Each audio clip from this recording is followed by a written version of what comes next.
welcome to Free Science Fiction Stories. Today's story is a collection of some of my previous sci-fi short horror tales. Rust and ruin. A brittle wind howled through the skeletal remains of the old industrial town, carrying with it the sharp tang of rust and decay. The horizon was painted in muted grays and browns, a grim canvas of factories whose crumbling frames clawed at the overcast evening sky. Streets, long abandoned, were fractured by weeds and dotted with the remains of old vehicles, their steel shells weathered to jagged ruins. Somewhere in the distance, a city's broken skyline loomed like a phantom, barely visible through a haze of fog and desolation. The ride had been mostly silent so far. Venturing out from the settlement was always an incredible risk, and this mission would be no different. Each trip required them to go further into the ruin, each supply harder to find, and fought over more desperately. Jagged metal and crumbling streets weren't the only dangers out here. Roving bands of marauders, chemical spills, and radiation zones were all hazards they had faced in the past. The space-suit-like hazard gear they wore was stuffy and uncomfortable, but better than the slow death of radiation poisoning. Ezra rode shotgun in the settlement's largest vehicle. His sharp eyes scanned the street ahead, searching for movement in the ruins. Around him, the rumble of their scavenged transport hummed softly, its makeshift armor cobbled together from scrap metal and old industrial plating. "Sinkhole," Ezra muttered, pointing to a dark depression in the street ahead. The asphalt had collapsed inward, revealing a gaping maw of darkness beneath. The faint sound of dripping water echoed from below. "Stick to the edges," he instructed. "These streets are falling apart." As Mira maneuvered around the sinkhole, the group's conversation turned to the unsettling rumors that had reached their settlement in recent months. "You think it's true?" Owen asked hesitantly, breaking the silence. "About those whistlers? That they've made it this far north?" Jace scoffed, but his grip on his rifle tightened. "They're stories, kid. Campfire tales to scare scavengers and keep them from wandering too far south. The Spire's ruins are their territory, not here. No one has cared about the Rust Belt in over a century." Mira frowned. "And yet, the stories keep coming. Travelers disappearing, settlements going silent. What if they're not just rumors?" Ezra didn't respond immediately. "Stay focused," he said finally, his voice low. "We're here for coolant, not ghost stories." Owen swallowed hard, his eyes scanning the shadows. "We clear?" Mira whispered, her voice muffled by the scarf wrapped around her face. She tightened her grip on the rusted wrench strapped to her belt, her other hand tight on the steering wheel. Ezra nodded, his expression grim. Jace leaned against the side of the transport, his rifle cradled in his arms. His eyes never stopped moving, tracking every shadow that danced across the ruins. "I don't like this," he muttered. "Too quiet. Raiders, mutants, something's usually out here." Ezra stood, his silhouette framed against the jagged skyline. "We stick to the plan. In and out. No distractions." Owen fidgeted with the strap of his backpack. His gaze flicked between the others, a mix of eagerness and nervous energy etched into his features. "We'll find it, right? The coolant?" Ezra's eyes softened slightly, though his tone remained firm. "If it's there, we'll get it. Stick close and do exactly as I say." The truck slowed to a halt and they all exited. The group pressed forward, their boots crunching over shattered glass and debris. A manufacturing plant rose ahead of them like a monolith, its rust-streaked walls towering over the skeletal remains of nearby buildings. Broken windows stared down like hollow eyes, and the massive double doors hung ajar, swaying faintly in the wind. Owen's eyes darted to every darkened doorway and pile of rubble, the weight of his unease practically tangible. The wind howled through the empty streets, carrying with it faint echoes. Ezra paused, holding up a hand. The group stopped, their breaths shallow. They all scanned the area, searching for threats, but none were visible. After a brief pause, they continued. The deeper they ventured into the ruins, the more unsettling the environment became. They passed a steel gate twisted out of shape, its bars bent, as though something massive had forced its way through long ago. The interior of the plant was a mausoleum of industry, its once bustling halls now echoing with an oppressive silence. Conveyor belts lay frozen in mid-motion, their surfaces thick with decades of dust. Robotic arms, skeletal and inert, jutted out from rusted assembly lines like the broken limbs of forgotten titans. Mira knelt near a collapsed workstation, her fingers brushing aside debris to reveal a corroded console. "This place is ancient," she muttered, her voice laced with both awe and unease. "The systems are fried, but if the coolant tanks are still sealed, they might have survived." "Get us to them," Ezra said, his voice low. "We don't have time to admire the scenery." Jace moved to a nearby window, his rifle at the ready. "I've got a bad feeling about this place," he said, peering into the shadows beyond the factory floor. "Feels wrong." Owen lingered near the entrance, his gaze darting nervously to the yawning darkness that stretched deeper into the facility. "Why would anyone abandon all this? It's like they just left." Ezra's jaw tightened. People didn't leave, they ran, and they didn't have time to take anything with them. Mira's voice cut through the uneasy silence. "Found it," she said, pointing to a rusted stairwell leading to the lower levels. "Coolant storage should be in the sub-level." Ezra nodded, gesturing for the group to move. "Let's go." The descent was suffocating. The air grew colder and heavier with each step, carrying the faint metallic scent of old machinery mixed with something fouler, something that lingered at the edge of recognition. The sublevel opened into a vast storage chamber, its walls lined with towering tanks marked with faded hazard symbols. Mira's eyes lit up as she approached one of the tanks, running her hand along its surface. "This one's intact," she said, her voice tinged with relief. "We'll need time to transfer it into the containers. But it's going to take time to extract. The pumps are shot, so I'll have to rig something." Ezra nodded. "Do it. We'll cover you. Make it quick. We don't stay longer than we have to." Owen stayed close to Jace, his eyes wide as he took in the oppressive shadows. "What's that smell?" he whispered. Jace frowned, sniffing the air. It was faint but distinct, something organic, rotting. "No idea. Stay sharp," he said, gripping his rifle tighter. As Mira worked, Ezra moved to inspect the chamber's perimeter. His flashlight played across the walls, illuminating faint scratches etched into the metal. The marks weren't random. They formed deliberate, almost geometric patterns. "What is this?" he muttered, running his fingers along the grooves. Jace joined him, his expression darkening. "Doesn't look natural," he said. "Could be raiders marking territory." Ezra shook his head. "No, this is something else." From deeper within the sublevel, a faint sound reached their ears. A low, melodic whistle that sent a chill down Ezra's spine. Mira froze, her hands hovering over the makeshift pump. "What was that?" Owen stepped closer to Jace, his voice trembling. "It's just the wind, right? Has to be the wind." Ezra's hand tightened around his weapon. "Wind doesn't make that sound," he said quietly. The sound grew louder, reverberating through the chamber.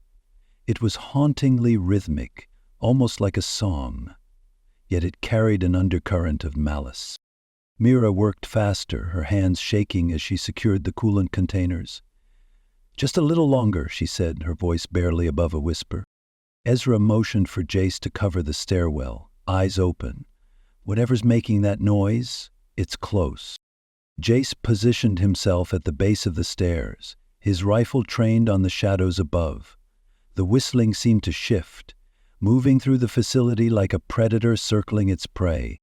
"Steady," Ezra said, his voice firm despite the growing tension. "We hold this position until Mira's done."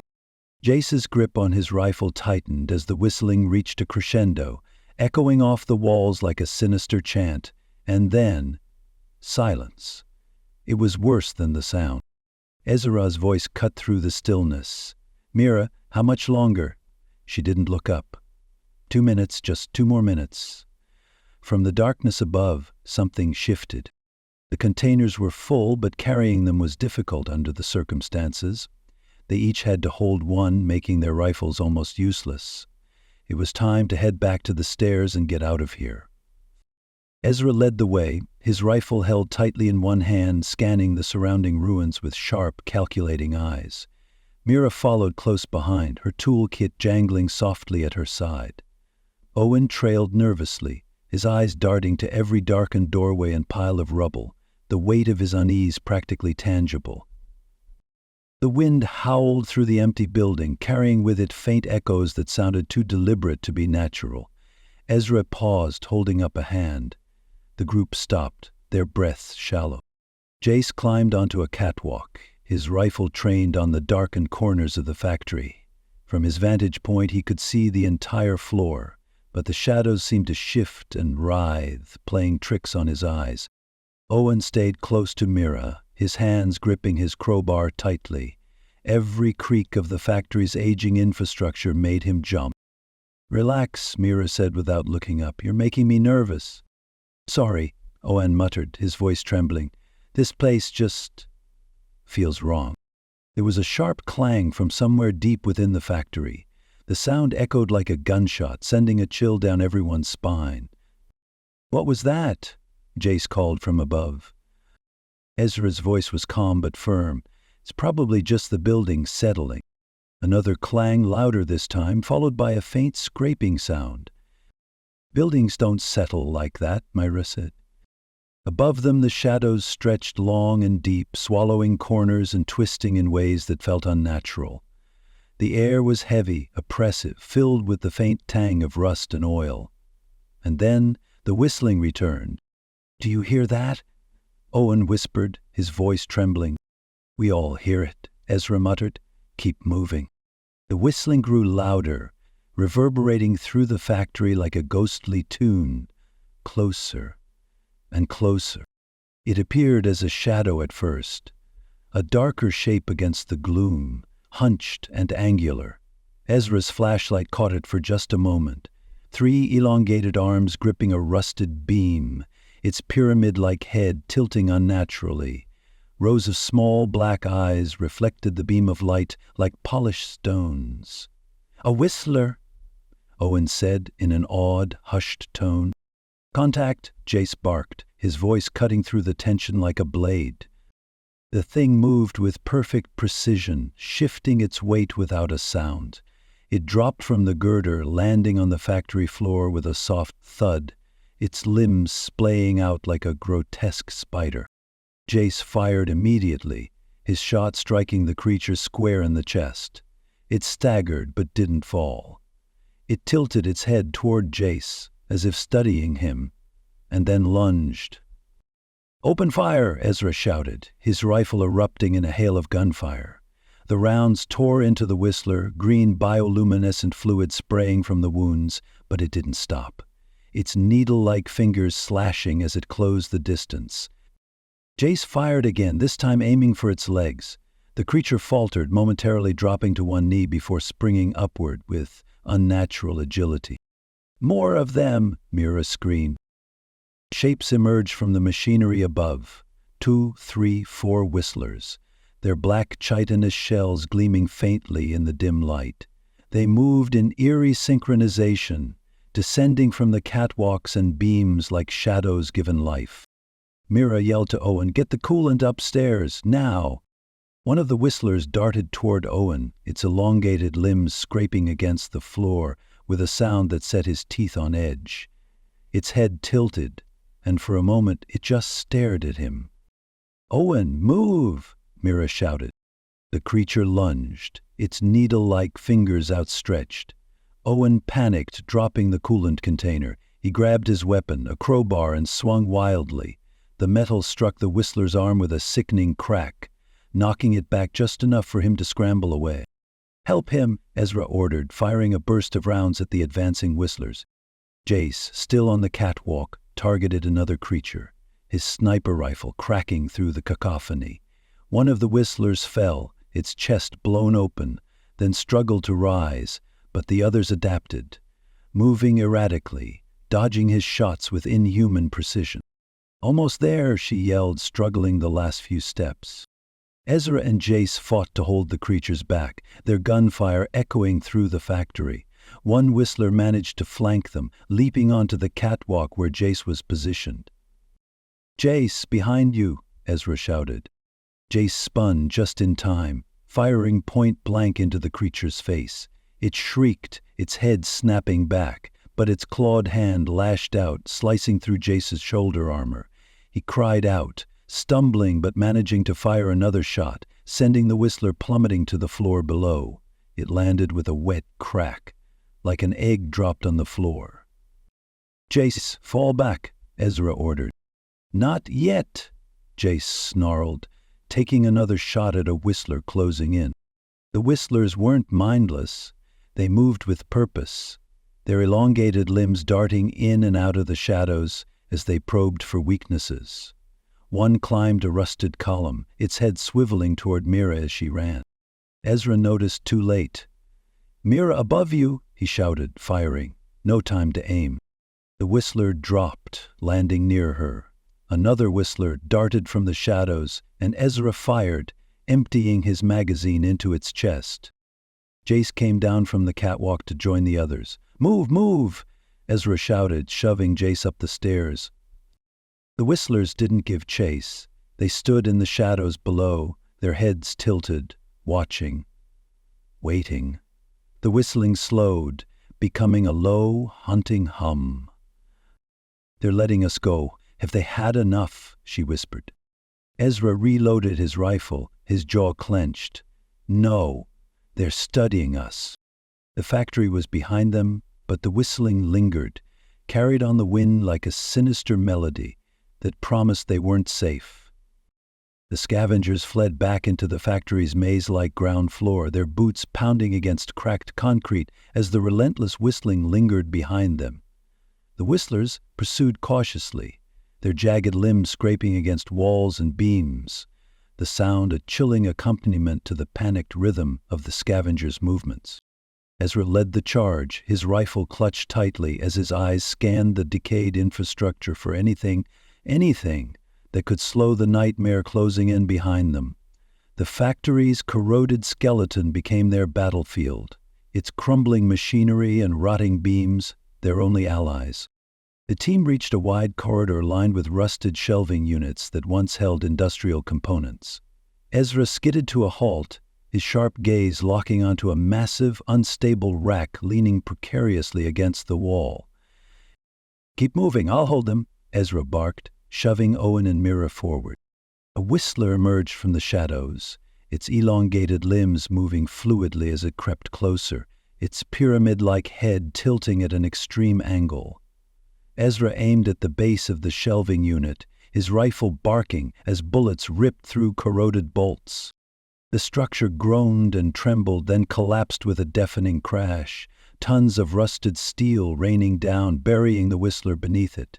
The creature's screech was muffled as the weight crushed its spindly frame, green bioluminescent fluid oozing from beneath the rubble. Ezra didn't stop to celebrate. "Go!" he shouted, reloading as he ran to catch up with the others. The team reached a cavernous section of the factory, its ceiling lost in the shadows above.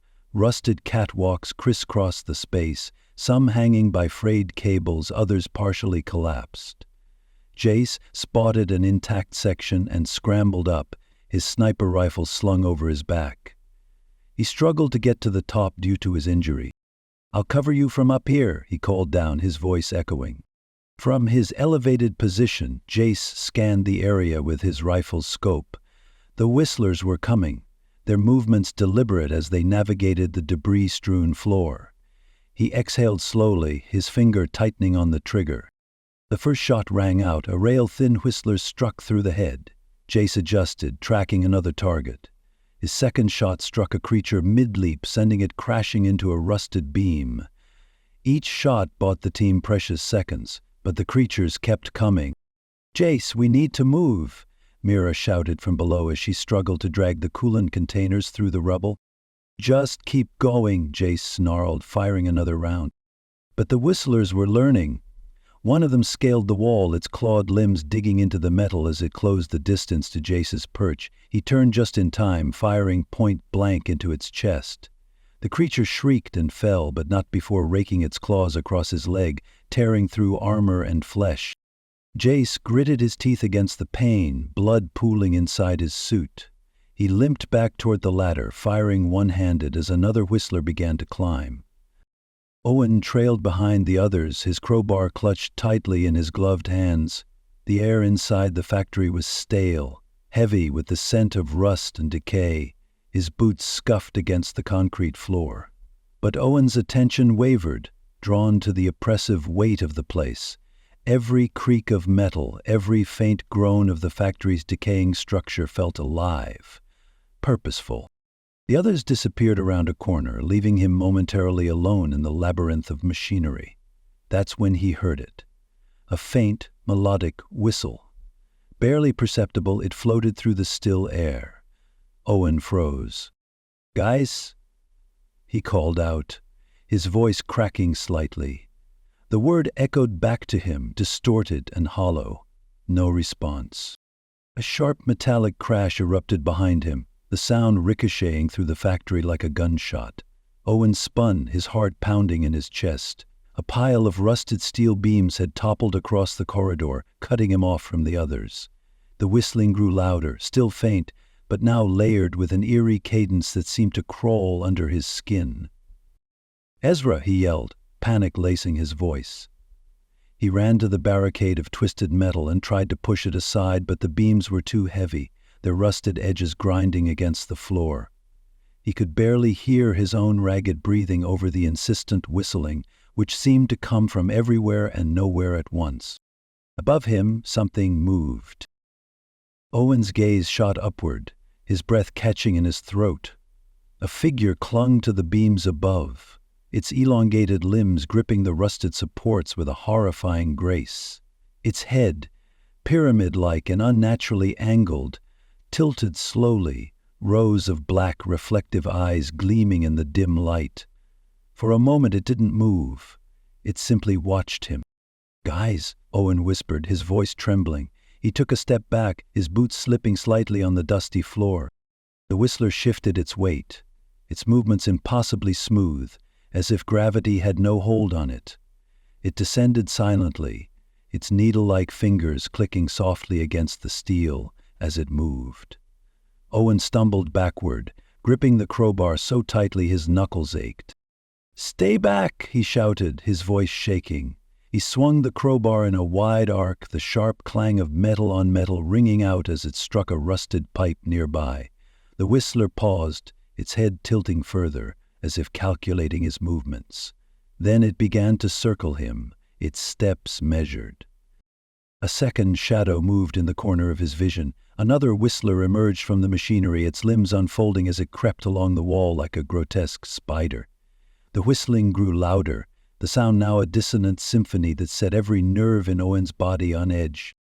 "Ezra! Mira!" Owen screamed, his voice echoing uselessly. He swung the crowbar again, this time striking the floor with a hollow clang. The first whistler stopped, its head snapping toward the sound, but the second one continued its approach, closing the distance between them. Desperation clawed at Owen's mind. He glanced around frantically, searching for something, anything, to help him. Finding nothing, he turned and ran. The factory seemed to close in around him, its labyrinthine corridors twisting and narrowing as he sprinted deeper into the ruins. Owen stumbled into an unfamiliar section of the factory, the space vast and eerily silent. Broken machinery loomed around him like forgotten giants, their rusted frames covered in layers of grime and cobwebs. He leaned against a pillar, gasping for breath, his crowbar dangling uselessly in his trembling hand. The whistling returned, softer now. Owen tightened his grip on the crowbar, his eyes darting to every shadow, every flicker of movement. He had no way of finding them without exposing himself to the creatures stalking him. The whistlers were still there, watching, waiting. Owen swallowed hard, his pulse thundering in his ears. He was their prey now, and they were in no hurry to end the hunt. "Owen!" Mira's voice echoed faintly in the distance, but he couldn't tell where it was coming from. Panic clawed at his chest as he realized he didn't know where to run. His pulse thundered in his ears, each beat a countdown to his inevitable doom. "Stay back," Owen whispered, his voice cracking. His fear turned to desperation. With a guttural yell, he swung the crowbar with all his strength, the metal connecting with the creature's limb. The whistler recoiled slightly, but its head tilted. Before Owen could strike again, Ezra's voice rang out behind him. "Duck!" Owen dropped to the floor just as a burst of gunfire tore through the corridor, the round slamming into the whistler and sending it skittering backward. Ezra stormed into view, his rifle smoking. "Get up, kid!" Ezra grabbed Owen by the arm, hauling him to his feet. The whistler, wounded but far from finished, let out a piercing screech that reverberated through the corridor. More shapes stirred in the shadows. Ezra and Owen sprinted back toward the main chamber, their breaths ragged as the whistlers closed in behind them. Jace was already descending from the catwalk, limping but alive, while Mira worked frantically to secure the coolant containers. They ran for the exit. The coolant containers, bulky and precious, were secured in the truck bed, their straps frayed but holding. Mira wiped the grime from her face and stared at the exposed engine, her hands trembling. Come on," she muttered, fumbling with wires and hoses. "Don't die on me now." "Jace, status?" Ezra said, his voice tight with tension. Jace was propped against the rusted truck, clutching his shoulder. Blood seeped through his fingers, staining his jacket. His face was pale, his breath shallow. "Still here," he said weakly, attempting a grim smile. His rifle lay beside him, useless in his current state. Ezra swore under his breath. They couldn't afford to lose Jace, but they couldn't linger either. Time was running out. The whistling grew louder, more distinct, a chilling melody that resonated through the factory's skeletal structure. The first whistler emerged, its elongated arms held in front, its eyes assessed the scavengers. Behind it, more shapes appeared. "Now, Mira!" Ezra shouted. "I need another minute," she snapped, frantically twisting wires together. The truck's engine sputtered and coughed but refused to turn over. The first whistler advanced, its needle-like fingers twitching. Ezra fired, the bullet striking its shoulder and causing it to stagger. Another shot hit its leg, but it didn't stop. It moved faster, its limbs a blur as it closed the distance. Ezra fired a burst into the creature's chest. The rounds punctured its armor and it crumpled, its bioluminescent blood pooling on the concrete. But the others kept coming, crawling over their fallen comrade like a tide of black chitin. Jace, gritting his teeth against the pain, grabbed his rifle and fired into the swarm. His shots were precise, each one finding its mark, but his strength was fading. "Mira!" he called, his voice strained. "We need to move." The truck's engine roared to life, a deafening sound that filled the air. Mira jumped into the driver's seat, her face smeared with sweat and grease. "Get in!" Ezra and Owen pulled Jace to his feet, half carrying him into the truck as Mira revved the engine. The whistlers closed in, their movements faster, more desperate. One leaped forward, its claws reaching for the truck's side. Ezra turned, firing point-blank into its face. The creature recoiled, falling back into the swarm. Owen climbed into the truck bed. He took Jace's rifle through the open cab window and aimed at the approaching horde. Ezra shoved Jace into the passenger seat and jumped in after him, slamming the door as Mira floored the accelerator. The truck surged forward, its tires screeching on the broken road. The scavengers held on as Mira steered toward a makeshift ramp formed by a collapsed section of the factory. "Hold tight," she shouted. The truck hit the ramp at full speed, launching into the air. For a moment, time seemed to freeze. The ruins below stretched out like a graveyard, the horizon shrouded in fog. Then they crashed down, the impact jarring but the vehicle holding together.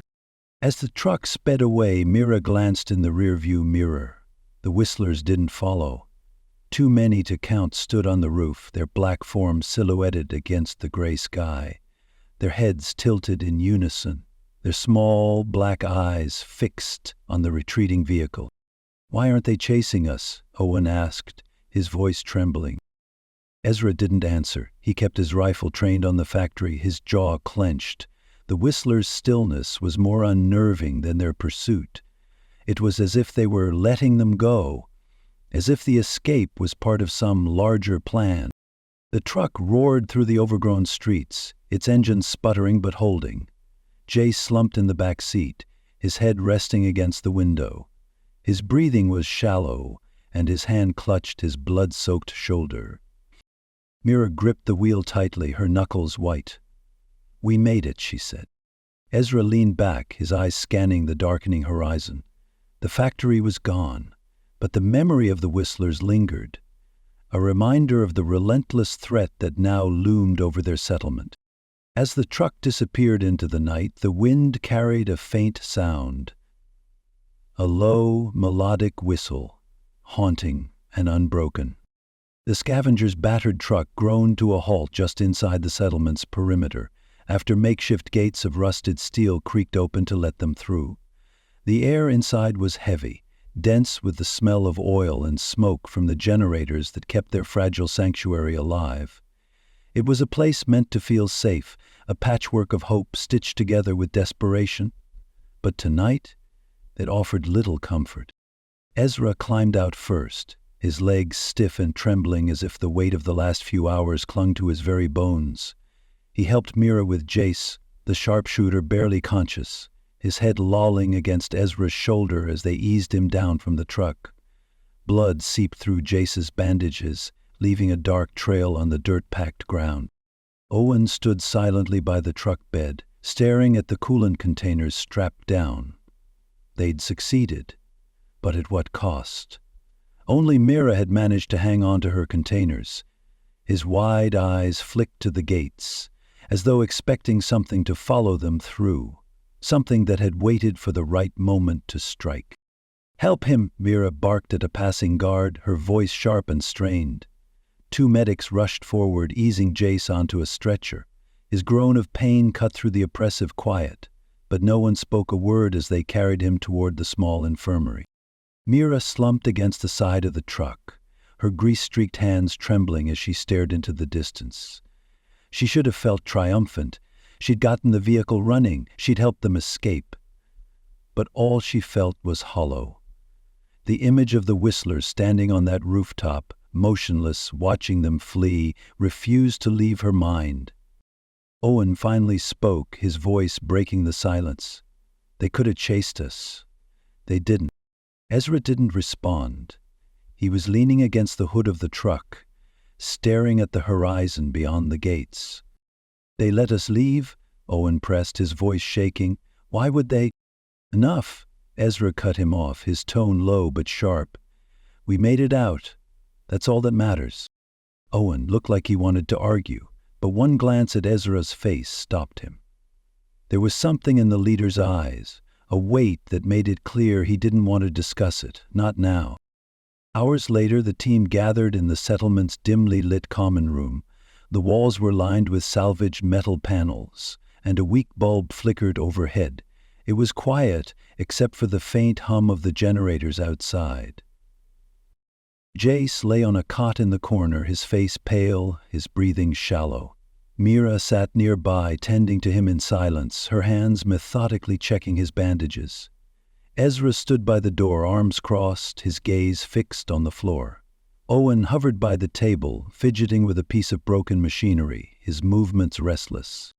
Finally, Jace broke the silence, his voice weak but clear. What were they doing there?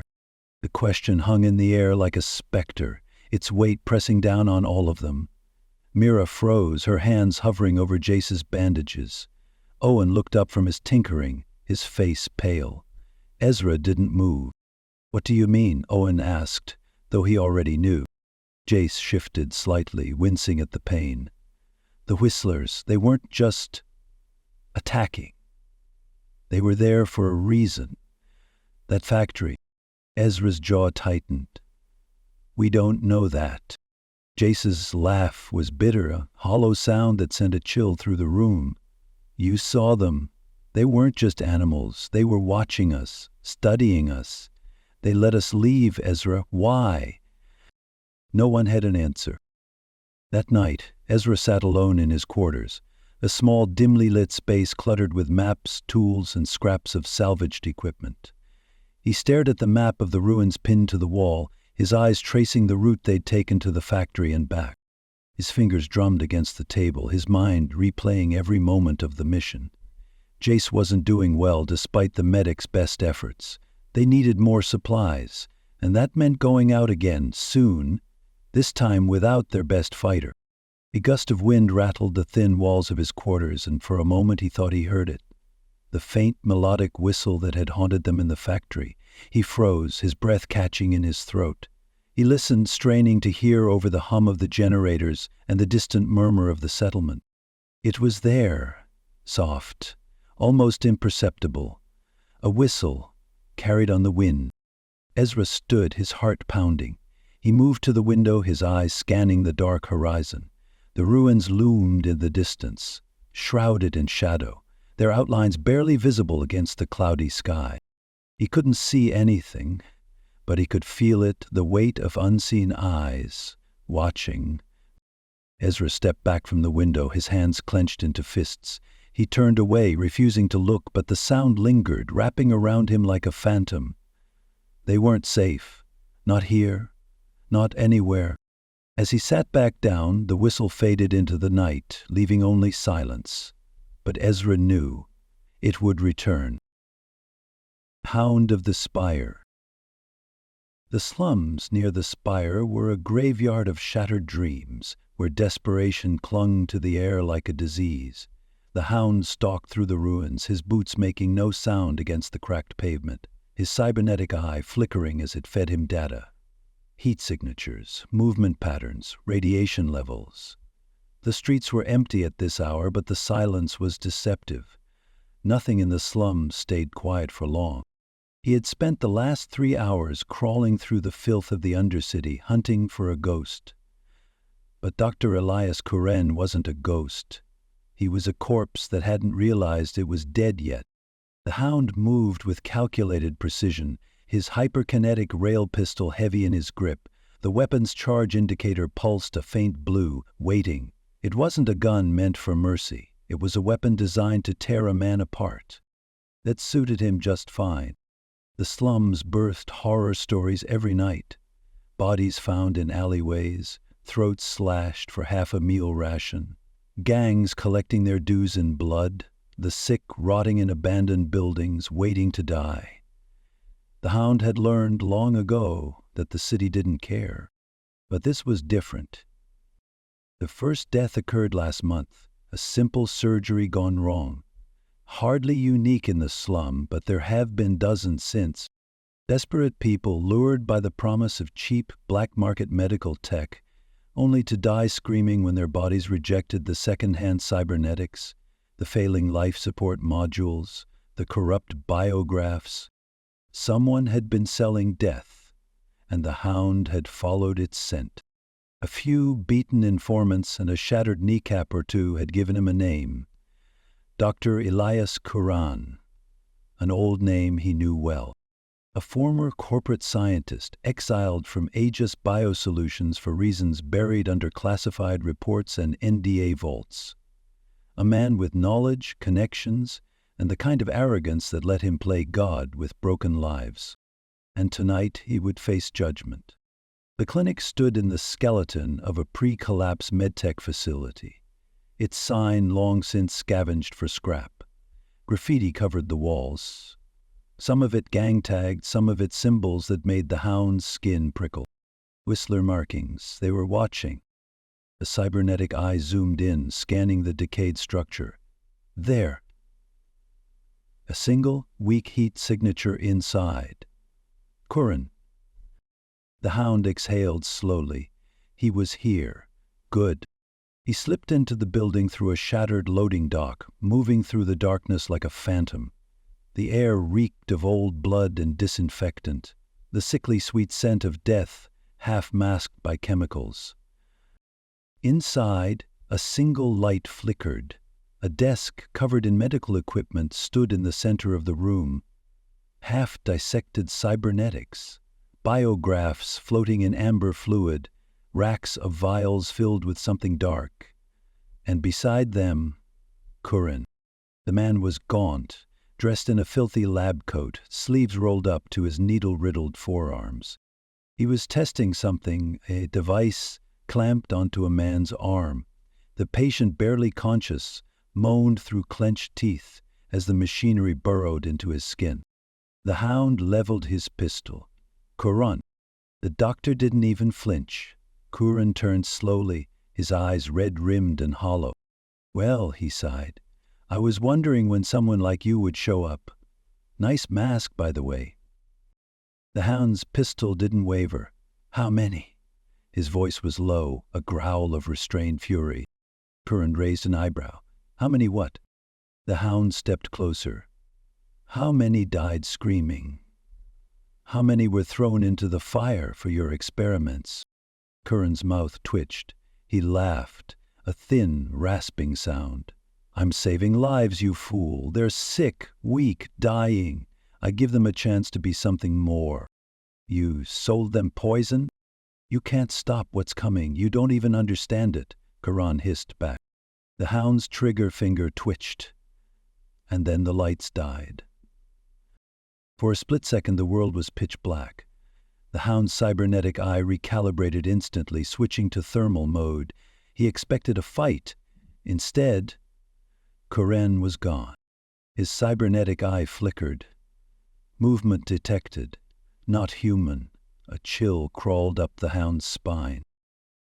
Something shifted in the dark. The silence broke, a whisper of chitin against concrete. From the far end of the clinic came a sound that did not belong in this world. The whistling. But it disappeared before he could fire. The slums were built on old bones.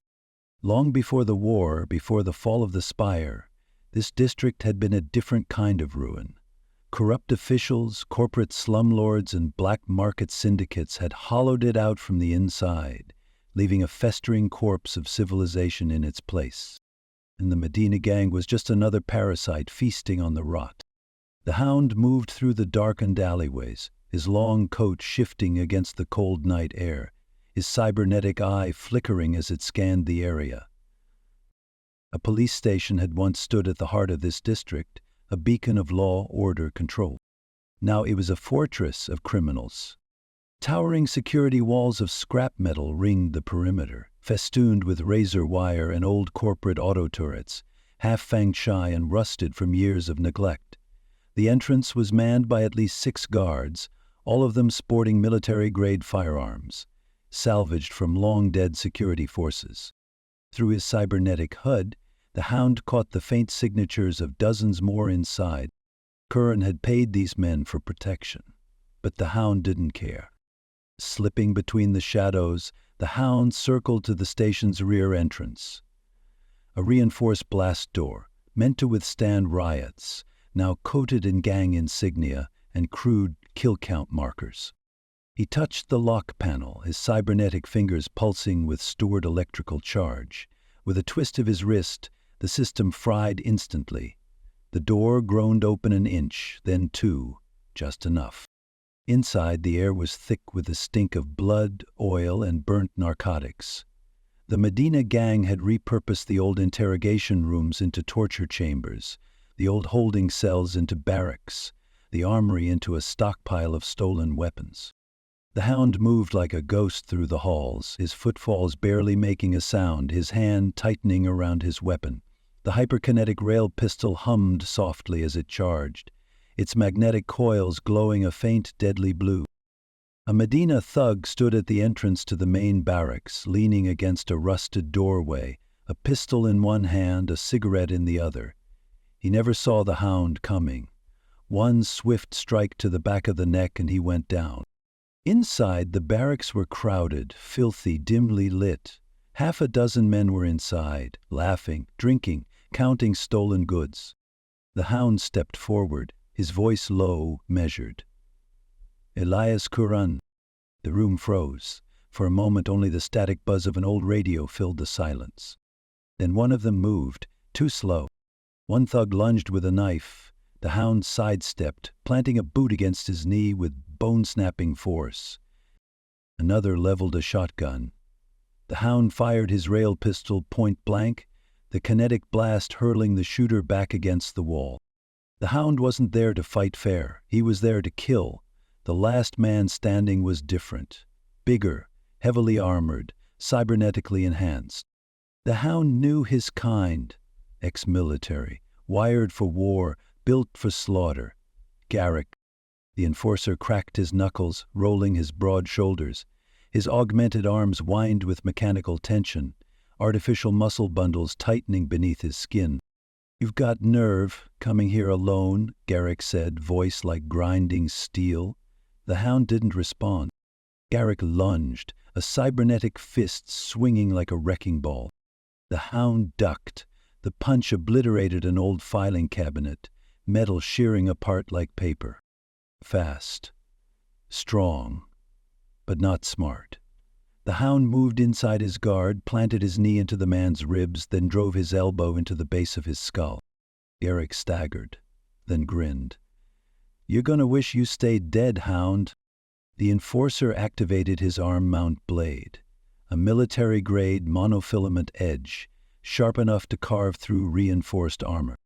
The hound dropped low, barely avoiding a decapitating arc. Then he fired. A single, hyperkinetic round, point blank. The bullet slammed into Garrick's knee, the force shattering his cybernetic limb in a burst of sparks and metal shards. Garrick collapsed, gasping through clenched teeth.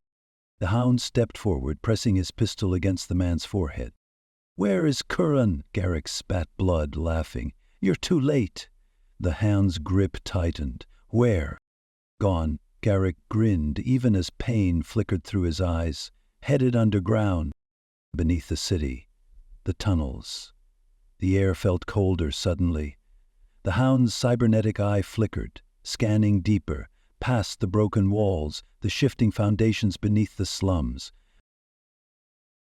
The tunnels were old, predating the spire, and now something else lived there.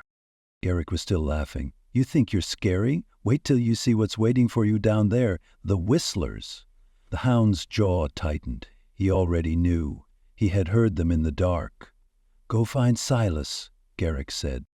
The tunnels beneath the spire were the city's rotting underbelly, a place where the light of civilization had long since died. The deeper the hound descended, the more the air thickened, damp with condensation, and layered with the acrid scent of oil and waste. The slums above were a graveyard of the forgotten, but this was something worse. A place where men had long since abandoned their humanity. Down here, the desperate and the depraved gathered in the darkness, drawn to violence like starving animals circling fresh meat. He followed the noise, an ever-growing pulse of sound reverberating through the tunnels, the roar of a crowd echoing off the walls like a living thing. As he stepped through the last crumbling corridor, the space opened before him into an abandoned underground transit hub, the bones of the old world repurposed into something grotesque. A massive iron cage dominated the center of the chamber, ringed by rusted barricades and elevated platforms, where spectators loomed over the pit like carrion birds. Heavy bass music boomed over dozens of speakers. The air was thick with smoke and the metallic tang of blood. High above, half-broken floodlights flickered and buzzed, casting uneven light over the spectacle below. In the center of the cage, a man lay sprawled across the dirt, his breathing shallow, his body bruised and torn. The fight was over. At the far end of the pit, something shifted, stepping forward from the opposite cage door. It moved on 3 legs, its exoskeleton glistening like obsidian, the dim lights reflecting off its chitinous frame. The creature's head was a sharp, unnatural pyramid, its 3 rows of black, glassy eyes catching every movement, absorbing every detail. It didn't lunge, it didn't roar. It only watched. The man in the pit tried to crawl backwards, shaking his head, his hands raised in a feeble attempt at defense. The whistler did not hesitate. It moved with sudden, precise speed, closing the distance in an instant. A single blow from its elongated, needle-like hand struck his throat, and he collapsed without a sound. The body twitched once, then stilled. The whistler tilted its head, as if examining its work, then slowly turned its gaze toward the crowd. The spectators erupted in frenzied cheers, stamping their feet, shouting over one another as they placed new bets. The hound had seen whistlers kill before, but not like this. There was no primal rage, no reckless slaughter. This one had not fought. It had executed. A slow, rhythmic clapping drew his attention away from the pit. At the highest platform, bathed in flickering neon light, stood Silas Vox. Vox had built his empire on the backs of the desperate, carving out his dominion in the underworld with a mix of brutality and perverse showmanship. He was a man who thrived on spectacle, a merchant of suffering who found joy in the artistry of pain. His cybernetic limbs gleamed under the dim lights, the reinforced plating of his arms etched with intricate filigree, a stark contrast to the crude, rusted tech his men wore. He was tall, broad-shouldered, his eyes filled with cruel amusement as he scanned the crowd before finally settling on the hound. "No, this is unexpected," Vox drawled, his voice carrying over the noise, amplified through a set of worn-out speakers rigged to the upper levels. "The infamous hound, prowling through my house like a lost dog. What brings you down here, friend? Looking to place a bet, or did you just get tired of playing judge, jury, and executioner upstairs?" The hound said nothing.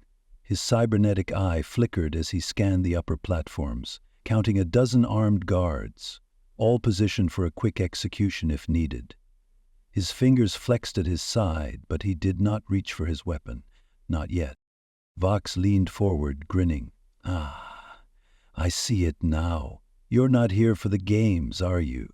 No. You're after our mutual friend, the good doctor. Shame you missed him. Curran had business elsewhere, but I'm afraid I can't let you leave empty-handed. My guests expect a show, and it would be a real tragedy to disappoint them." At his signal, the gates to the arena groaned open once more. Two figures stepped forward, their bodies wrapped in combat mesh, their limbs reinforced with salvaged cybernetic enhancements. The first was a brute of a man, his frame augmented with military-grade armor plating, his right arm replaced with a heavy-duty pneumatic fist capable of crushing steel.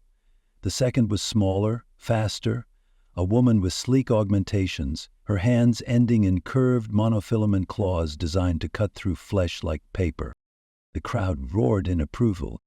"You fight, you win, you live," Vox said, spreading his arms. "Or you don't. Either way, it's a good night for business." The gates slammed shut behind him. The first attack came fast. The brute lunged forward, the pneumatic arm releasing a pressurized hiss as it drove forward with devastating force. The hound twisted at the last second, the strike missing him by inches as it smashed into the ground, sending dust and debris into the air. The second opponent was already moving, the woman darting in low, her monofilament claws flashing toward his ribs. He caught the attack at the last second, his coat tearing as the blade skimmed just shy of flesh. He retaliated instantly, driving an elbow into her shoulder, knocking her back just enough to give him space. The brute recovered quickly, his mechanical limb pulling back for another crushing blow. The hound ducked low, moving into his blind spot, and fired a single round from his rail pistol directly into the man's knee joint. The kinetic impact was devastating, metal splintering apart as the massive figure crumpled, roaring in pain. The second assassin did not hesitate. She struck fast, carving a wide arc toward his throat, forcing the hound to deflect with his forearm. The impact sent a sharp sting through his limb, but he barely felt it. He grabbed her wrist, twisting sharply, forcing the blade away before driving his knee into her stomach. She staggered, gasping for air, but recovered quickly. She feinted left, then right, her claws slicing toward his head. He dodged the first, but the second strike caught the side of his mask, cutting a thin gash across his cheek. The pain was secondary. He countered with brutal efficiency, slamming the butt of his pistol into her temple. She dropped without a sound. The crowd went wild. Vox grinned. "Not bad, but let's see how you handle a real fight." The lever dropped. The Whistler's cage door slid open. The creature did not move at first. It emerged slowly, its bladed fingers twitching as its rows of eyes flickered, taking in the scene before it. Its triangular head tilted, observing the carnage, processing, analyzing. The hound did not move. The Whistler turned toward the nearest body, the cybernetically enhanced brute, and knelt. It did not attack. It studied. Its needle-like fingers hovered over the ruined cybernetics, tracing along the shattered metal. It examined the mechanical limb, tilted its head, then slowly stood. It had learned, and then it lunged, but not at the hound. The guards never had a chance. The Whistler moved like liquid shadow, cutting through flesh and metal alike with a terrifying agility. It sliced through the flimsy chain holding the gate and the guards as well. The hound used the chaos to his advantage, vaulting over the barricades, making for the exit as the arena erupted into panic.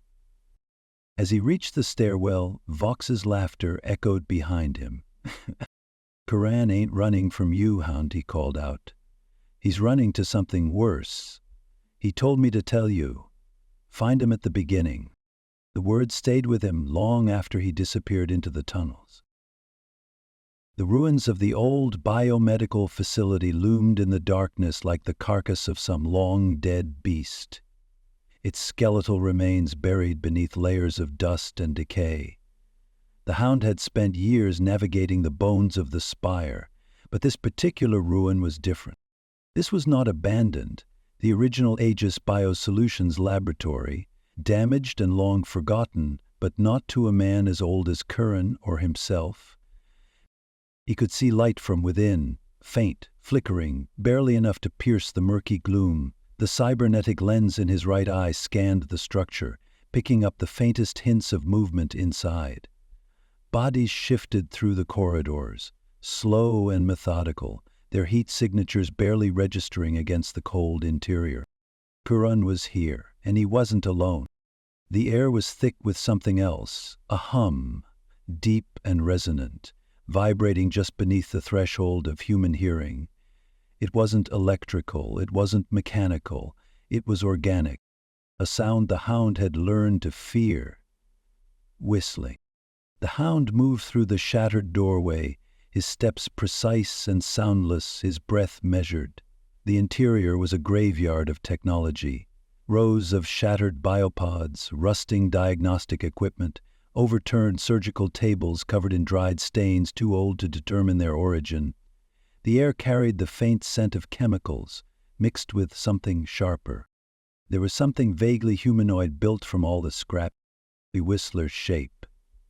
The walls surrounding the shrine had been painted with symbols, long, curved marks that almost resembled language, but weren't meant for human eyes. This was worship. The shadows shifted ahead. The hound tensed, his hyperkinetic rail pistol humming as it charged. The deeper the hound moved into the facility, the heavier the air became, thick with a lingering sterile chill that did nothing to mask the underlying stench of decay. The biomedical complex had been abandoned for years, yet something within it still pulsed with life. An eerie persistence in the whirring of long-forgotten machinery and the flickering of dim emergency lights. He placed an explosive charge against a pillar. He stepped carefully over the desiccated corpses of security personnel who had died where they stood, their bodies left to rot in the same cold corridors they had once been tasked with protecting. Their weapons, now rusted and useless, lay scattered at their sides, silent testaments to whatever violent purge had swept through these halls. The hound had seen similar remnants of corporate disasters before, entire sectors of the spire lost to reckless ambition. The silence was not the silence of abandonment, it was the silence of waiting. A door stood ahead, heavier than the others he had passed.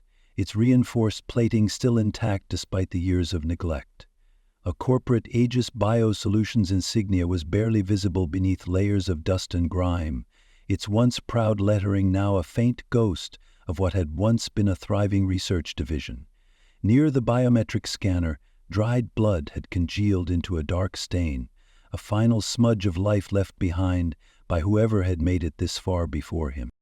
The Hound pulled an old security bypass device from his coat, pressing it against the panel, listening as the old system struggled to reawaken. A flicker of light ran through the scanner, the remnants of an AI struggling to process an input it no longer had the capacity to recognize. The screen glowed a weak green, and with a shuddering groan, the door slid open. Beyond it, a stairwell led down into a darkness that swallowed even the dim glow of the facility above. The air that rushed to greet him was different, untouched by time, thick with something more than age and dust. The Hound stepped inside, descending into the unknown. The first thing he noticed was the temperature drop. Not the creeping chill of an old building left to decay, but something sharper, something intentional. A sterile, manufactured cold meant to preserve and contain. The hallway at the bottom of the stairwell was lined with thick, reinforced walls, the floors seamless, sterile, gleaming faintly beneath the dim glow of emergency lighting. Whatever had been hidden here had never been meant to be found. The pods came next. Rows of them stretched along the length of the corridor, tall glass chambers, coated in frost, their biomonitor displays flickering erratically as if caught in a loop. Some still hummed with life, their lights pulsing in slow, methodical intervals, while others had long since failed, their glass cracked, their occupants silent. The Hound approached the nearest pod, clearing the frost from its surface with a gloved hand. Inside, something moved. At first glance, it might have passed for human, but the longer he stared, the more his mind recoiled from what he was seeing. The thing within was twisted, its skin fused with patches of glossy black exoskeletal plating, its elongated limbs twitching in slow, unnatural movements. A row of small, unblinking black eyes ran along the edges of its skull, its mouth slightly parted in a way that suggested it had once been human, but had since forgotten how to breathe. The creature quivered, its fingers long, needle-thin appendages clutching at the air as if searching for something just beyond its grasp. It did not struggle or attempt to break free. It simply waited, as though its mind had long since given up on the possibility of escape. The Hound exhaled slowly and moved to the next pod. The abomination inside was worse. This one had too many limbs, its torso a mess of overlapping muscle and hardened chitin, its face warped beyond recognition.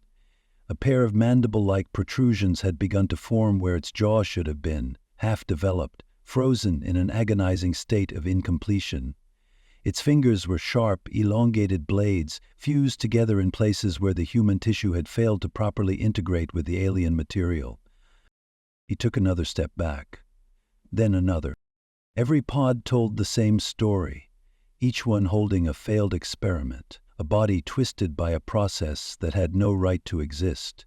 Some were barely recognizable, their forms grotesque parodies of what Quran had been trying to create. Others were still too human, their features frozen in expressions of agony, their eyes dull due to the machines that had refused to let them die.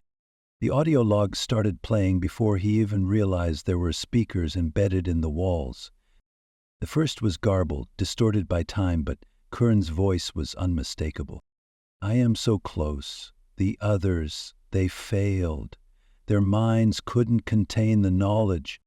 The words rippled through the chamber, bouncing off metal and glass, filling the space with a presence that made the back of the Hound's neck tighten. "The Whistlers are not simply animals. They are something greater, something we should become."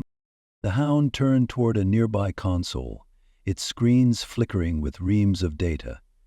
Genetic sequencing charts, neurological scans, biometric readouts. The files stretched back years, proof that Kurun's experiments had not been the work of a desperate man in the ruins of a dying city. This had started long before the fall of the Spire, a project buried beneath the corporate machine, abandoned and left to rot with the rest of its failures. A single file stood out among the chaos, its title marked in bold red text. Subject: 2513.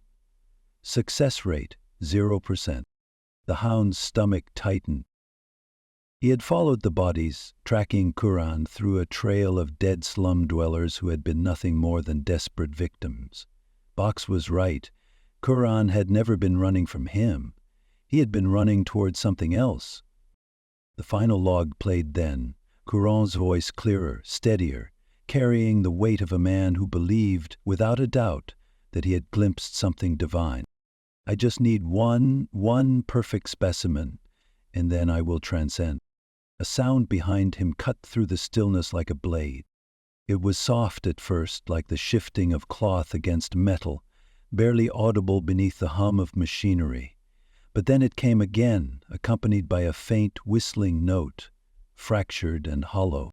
The Hound exhaled, his grip tightening around his weapon.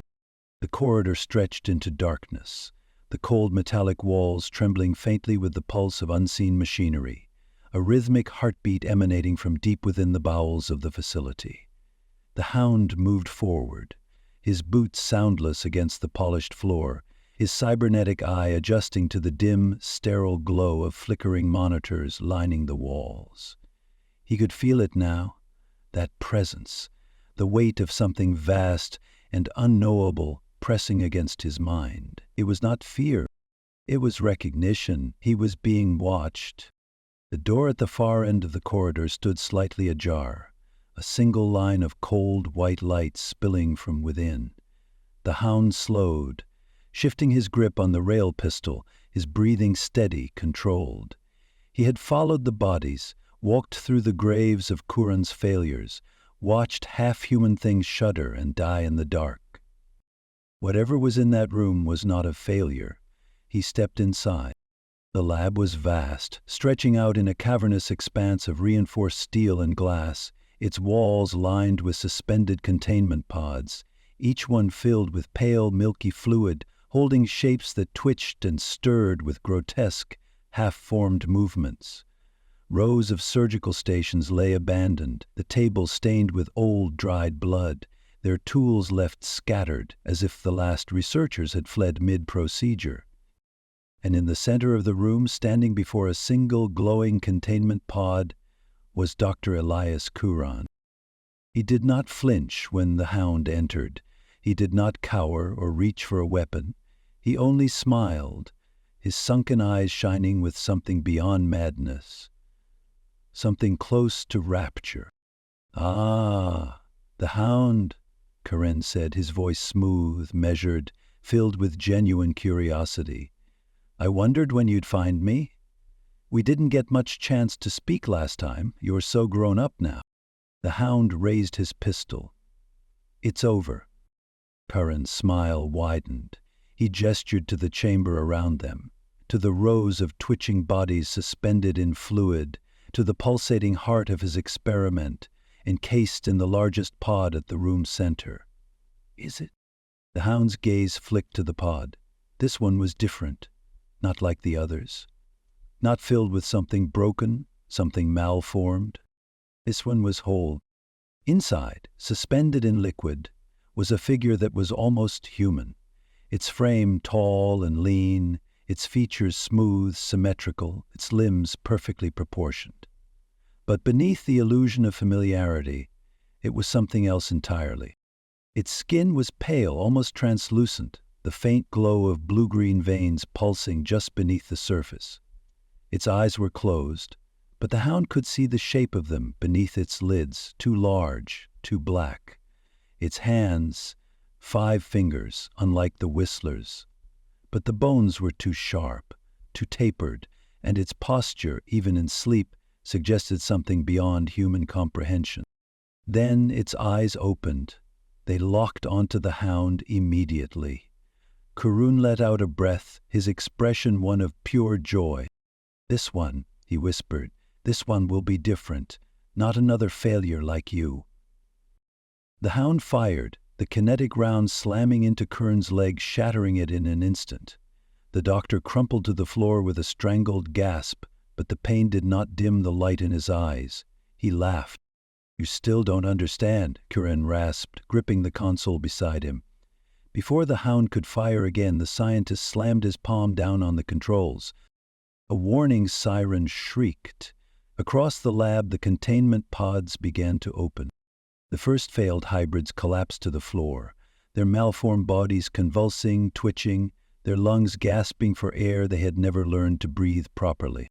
Some were still alive, dragging themselves across the ground with shaking, emaciated limbs, their half-formed mouths gasping in agony.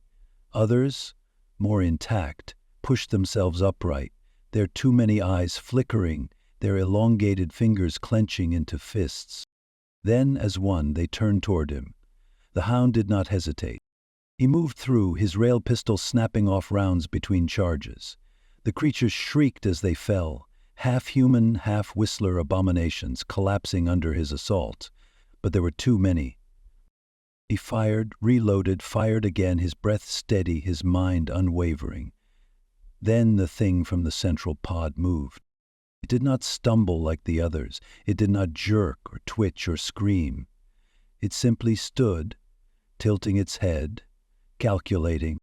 Curran, bleeding out, dragged himself forward on shaking arms, his voice trembling with reverence.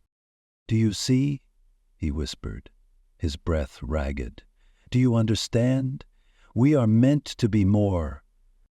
The hybrid watched him, its black, depthless eyes reflecting nothing. Then it reached out. Its fingers pressed gently against Curran's forehead.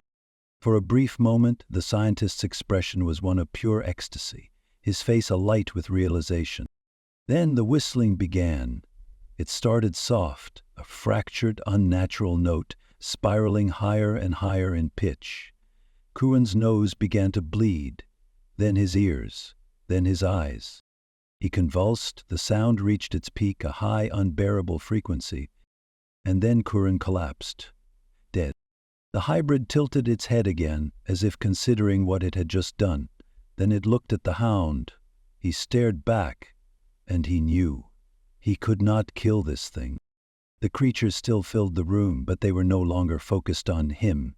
They were focused on the hybrid. Good thing he had prepared for something like this. He had placed several pounds of explosive on the load-bearing pillars on the way in. He activated the destruction sequence. As he sprinted toward the exit, he glanced back one last time. The hybrid was watching him go, standing in the center of the carnage, completely still, its unnatural eyes locked onto him, its expression empty, unreadable. It did not move. It let him leave. The last thing the hound saw before the explosions consumed the lab was its glowing eyes staring after him. The hound stood on the ruined streets, staring at the smoking crater where the lab had once been. And as he turned, stepping back into the darkness of the slums, he heard something in the distance, a sound that had haunted him from the beginning. Whistling. Gigwork. The wind howled like a dying animal at the spire's peak, a maddening chorus that seemed to mock the team of corporate enforcers as they ascended. Straub stood at the front of the formation, his heavy boots crunching against the frost-coated metal plating of the superstructure. The air at this altitude was thin, biting, and tinged with a faint chemical odor. Far below, the sprawling city blurred into a haze of neon lights and industrial fumes. "Movement up ahead," Straub muttered into his comm. His voice was muffled under the helmet's thick visor, but the hardened men and women behind him needed no elaboration. They knew what the signs meant. Their objective was clear if vague: remove any threat to the spire. That usually meant scavengers. Reports of anomalies, a catch-all term corporate liked to use, had trickled in from this high-altitude zone: power fluctuations, damaged support beams, and drones that vanished without a trace. Officially, it was dismissed as structural instability, but whispers of something worse had spread through the ranks. The team pressed on, their armor servos humming softly as they traversed the labyrinth of twisted catwalks and towering pylons. Here, at the edge of the atmosphere, the spire's architecture seemed to breathe. Steel beams groaned under invisible pressures, and faint streaks of bioluminescent residue glimmered in the dark. Stroud knelt beside a severed support cable, its edges impossibly clean, as if sliced by an invisible scalpel. "What kind of weapon does that?" asked Denton, the squad's youngest member, his voice tight with unease. "Not a weapon," Stroud replied, rising to his feet. "Something else." The melodic sound came first, a haunting whistle that reverberated through the metal structure. It was faint, almost beautiful, but it raised the hair on the back of Stroud's neck. He held up a clenched fist, signaling the team to halt.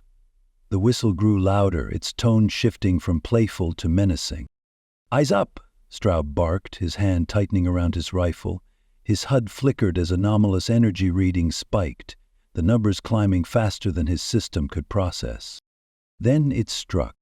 A blur of white exploded from the shadows, slamming into Laramie, the squad's point man. The impact was so sudden, so violent, that his body crumpled before he even screamed.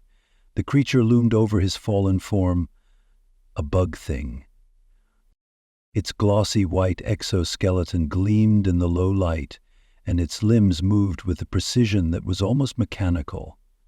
Bioluminescent veins pulsed beneath its carapace, and its triangular head tilted toward Stroud with an unsettling intelligence.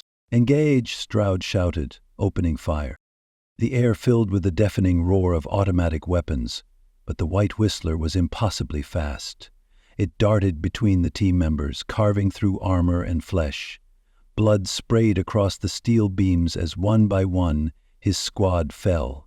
Denton's screams cut short as the creature impaled him with a single, deliberate strike. "Fall back," Stroud ordered, his voice cracking under the strain. But there was nowhere to go. The creature wasn't alone. More of the things emerged from the shadows, their calls a cacophony that drowned out the sound of gunfire. They moved with coordination, herding the survivors into a tight cluster. Stroud's rifle clicked empty. Desperation took over as he drew his combat knife, lunging at the white insect dot. It met his charge head-on, its limb slashing toward his chest. He managed to dodge, landing a glancing blow that tore into its side. A spray of glowing fluid erupted from the wound, and the creature let out a piercing shriek that sent vibrations through the floor. But it wasn't enough. The thing struck back, its claws raking across Stroud's armor. Pain lanced through his side, and he stumbled, his vision blurring. He had seconds to act. His team was dismantled as they retreated back to the lifter module. He radioed for backup, but his request was denied. Someone checked a box and decided they all needed to die. He remembered there was escape equipment stored near the central elevator. As the remains of his team fended off the encroaching bugs, he pulled open an emergency kit and pulled open a parachute pack. He put it on and tried to help Jenkins by pulling him back from a whistler, but he was too late. The monster yanked him out of his grasp, and Jenkins' yells ended in a wet choke. There was no one left to help. He leapt into darkness. The parachute deployed with a deafening snap. The sudden force tore at his wounds, and blood soaked the inside of his suit. As he plummeted downward, the whistlers disappeared from view, their melodic whistles fading into the wind. The city spread out below him, a sprawling maze of ruins and neon light. Stroud's grip on consciousness faltered. His comms crackled weakly in his ear, the voices of his dying team haunting him as darkness crept in. "Control, this is Stroud." His words slurred, barely audible. "Team is compromised. Target is—" The world tilted, and his parachute caught an updraft, spinning him violently. The lights of the city smeared into abstract shapes. The last thing he saw before blacking out was the jagged silhouette of the spire, its towering structure mocking him in the distance. The wind died down and silence swallowed him whole. Stroud's consciousness returned in jagged pieces, Pain came first, sharp and unrelenting, radiating through his battered body. His arms hung limp at his sides, barely responding to his mental commands, and the metallic tang of blood filled his mouth. He blinked against the dim, flickering light overhead, the bulb swinging from a frayed wire like a pendulum. The voices nearby pulled him fully into the nightmare. "Corporate scum," one voice snarled, its tone dripping with venom. "Left us to rot while they hoard the good life. They say he's one of those enforcers," another spat. "I say we strip him down and hang his corpse as a warning." Stroud's heart thudded painfully in his chest. The slum dwellers weren't just angry, they were desperate. His corporate enforcer uniform, still smeared with blood and torn from his encounter with the White Whistler, was a beacon of hatred. These people didn't see a man, they saw an oppressor, an easy outlet for years of suffering. He shifted slightly, wincing as pain lanced through his ribs. His arms were useless, broken or worse, but he wasn't dead yet. Someone had patched him up, crudely, with scraps of cloth and adhesive plasters. The sound of footsteps climbing the creaking stairs outside the room sent adrenaline coursing through him. Stroud forced himself upright, biting back a groan. His training kicked in, dampening the pain as he scanned the room for an exit. A shattered window glinted in the dim light, its jagged edges a promise of fresh agony. He had no choice. With a heaving motion, Stroud half dove, half stumbled through the window, crashing into the alley below. Shards of glass tore at his uniform, but he ignored the fresh cuts. The alley reeked of rotting garbage and sewage, and shadows loomed like specters on every wall. The voices from the building above grew louder, angrier. "He's in the alley! Don't let him get away!" Stroud dragged himself forward, his breathing labored.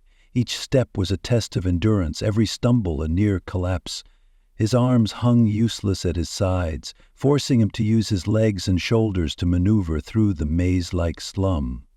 Rusted metal scaffolding and sagging pipes crisscrossed overhead, casting warped silhouettes in the faint light. The locals weren't far behind. Their shouts echoed through the labyrinth of shacks and makeshift homes, closing in like a pack of wolves. Stroud ducked into a side passage, barely wide enough to squeeze through. His uniform snagged on exposed nails, and he fought the urge to cry out as pain flared. Turning a corner, he froze. A mural stretched across the alley wall, illuminated by the glow of a dying neon sign. It was Whistler graffiti, crude but unmistakable. Stylized images of their insectoid forms loomed over depictions of broken towers and burning cities. Scrawled beneath in jagged lettering were the words, "They watch. They wait." The sight sent a shiver down his spine. Even here, in the depths of human despair, they knew about those things. Stroud clenched his teeth, forcing himself to move. He didn't have time to dwell on the implications. The sound of a metal barrel clattering to the ground snapped him back to the present. A group of slum dwellers had rounded the corner, their makeshift weapons glinting in the faint light. Their eyes burned with hatred and desperation. "There he is," one shouted. Stroud's instincts took over. He kicked a stack of debris toward them, buying a precious few seconds as they stumbled. Then he bolted, weaving through the alleyways. His vision blurred from exhaustion and blood loss, but he kept moving, driven by the primal need to survive. The chase carried him through a nightmare of rusted walkways and sagging platforms. He stumbled across a bridge made of scavenged planks, its boards creaking ominously with each step. A glance over his shoulder confirmed the locals were still pursuing, their rage undiminished. Ahead, he spotted an abandoned building, its door hanging loosely from its hinges, the windows shattered. Stroud veered toward it, collapsing inside just as his legs gave out. He crawled to the corner, pressing himself against the wall, his ragged breaths loud in the silence. The voices outside faded, the mob losing his trail. Stroud closed his eyes for a moment, his mind racing even as his body screamed for rest. He couldn't stay here. They'd find him eventually. He needed a plan, a way to survive beyond this moment. Through the haze of pain, a memory surfaced. A safe house. It was a relic from his early days as an enforcer, a bolt hole on the edge of the slums where agents could lie low. If he could make it there, he'd have a chance to regroup. Summoning the last reserves of his strength, Stroud pushed himself upright. Each step was agony, his body threatening to collapse under its own weight. But he moved forward, driven by sheer willpower. The safe house was miles away. Hours later, he staggered through the door of the nondescript building, collapsing onto the floor. The safe house was as he remembered, bare bones with a cot, a medical kit, and a stash of emergency supplies. Stroud fumbled with the med kit, his trembling hands barely able to open it. He injected himself with a painkiller, the sharp prick of the needle, a cruel but necessary relief. As the drug took effect, dulling the edges of his pain, Strauss stared at his broken arms. The rage that had been simmering beneath the surface finally boiled over. He thought of the white insectoid, of the corporation that had sent him to die, and of the slum dwellers whose desperation had nearly ended him. "I'll survive this," he growled through clenched teeth, "and I'll make them all pay." The room spun as exhaustion overtook him, but the fire in his chest refused to dim. Stroud passed out on the cold floor, his mind already forming the first pieces of his plan. The Black Market Clinic wasn't marked by signs or neon lights, only by whispers. Buried deep within the slums, it hid behind a facade of decrepit housing blocks and abandoned warehouses. Stroud limped through narrow alleys, his body still broken but his mind sharp. He had followed every lead, bribed informants, and tracked rumors to reach this place. The door was rusted metal and the faint hum of machinery leaked through the cracks. Stroud knocked once, then twice more in quick succession. It took everything he had. A hidden camera whirred to life, its lens focusing on his bloodied face and battered body. A buzzer sounded, and the door creaked open. Inside the clinic was a juxtaposition of advanced technology and squalor.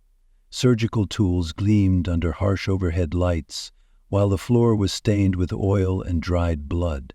The air smelled of burnt plastic and antiseptic. Stroud's eyes locked onto a figure at the back of the room. An elderly man with a shock of silver hair, his face illuminated by the cold glow of a holographic display. The man turned, his gaze dissecting Stroud in an instant. "You look like death," he said flatly, wiping his hands on a grease-streaked apron. "And you're dripping on my floor." Stroud stepped forward, his voice gravelly. "I need arms." The man, known only as Kestrel, raised an eyebrow. "Cybernetics don't come cheap, especially the kind I bet you're looking for." Stroud leaned against a workbench, ignoring the wave of pain that shot through him. "I don't care about the cost. I need them strong, fast, designed to kill whistlers." "That's what people are calling them, right?" Kestrel's expression darkened at the mention of the creatures. "You're insane. What weapon can kill a rumor?" he said, shaking his head. "But I like insane. Means you'll pay whatever I ask. Let's talk terms." As Kestrel prepared for the procedure, Stroud described his vision. The prosthetics would be more than replacements. They would be weapons. Reinforced plating for durability, retractable blades for close combat, integrated shock emitters to disrupt the Whistler's bioelectric systems. Every detail was meticulously planned, every feature tailored to turn Stroud into a living weapon. The procedure was a waking nightmare. Stroud gritted his teeth as the machines whirred and clamped around his ruined arms, the pain raw and unrelenting. Kestrel worked with brutal efficiency, cutting away what remained of flesh and bone to fuse steel and circuitry to his body. The new arms glinted under the sterile light, their black metal sleek and deadly. "It will take a couple of months before you reach peak performance," Kestrel said after the surgery was complete. Stroud flexed his new fingers, feeling the power coursing through them. The pain was still there, a dull throb in the background, but it was drowned out by a newfound sense of purpose. He clenched his fists, the mechanisms humming softly, and whispered, "Perfect." The arena was a pit of desperation and violence, hidden beneath the ruins of a collapsed overpass. Crowds gathered in the shadows, their faces illuminated by the flicker of neon signs and crude torches. They came for blood, placing bets on the hopeless and cheering for the inevitable slaughter. Stroud stood in the center of the pit, his cybernetic arms gleaming under the lights. Across from him, the gate rattled open, and a whistler emerged. Its glossy exoskeleton reflected the glow of the arena, its bladed fingers twitching with anticipation. The crowd fell silent, the air thick with tension. The fight began in a blur of movement. The whistler lunged, but Stroud blocked it, his new arms reacting faster than his organic ones ever could. He countered with a brutal strike, his fist colliding with the creature's side. The impact sent it skidding across the pit, its bioluminescent blood spraying the ground. But the whistler recovered quickly, its melodic whistle turning into an aggressive screech. It leaped toward him, its limbs flashing like blades. Stroud raised his arm, the retractable knives snapping into place, just in time to parry the attack. Sparks flew as metal met carapace, the clash echoing through the arena. The fight was brutal, a test of Stroud's endurance and his cybernetics capabilities. Every move was calculated, every strike precise.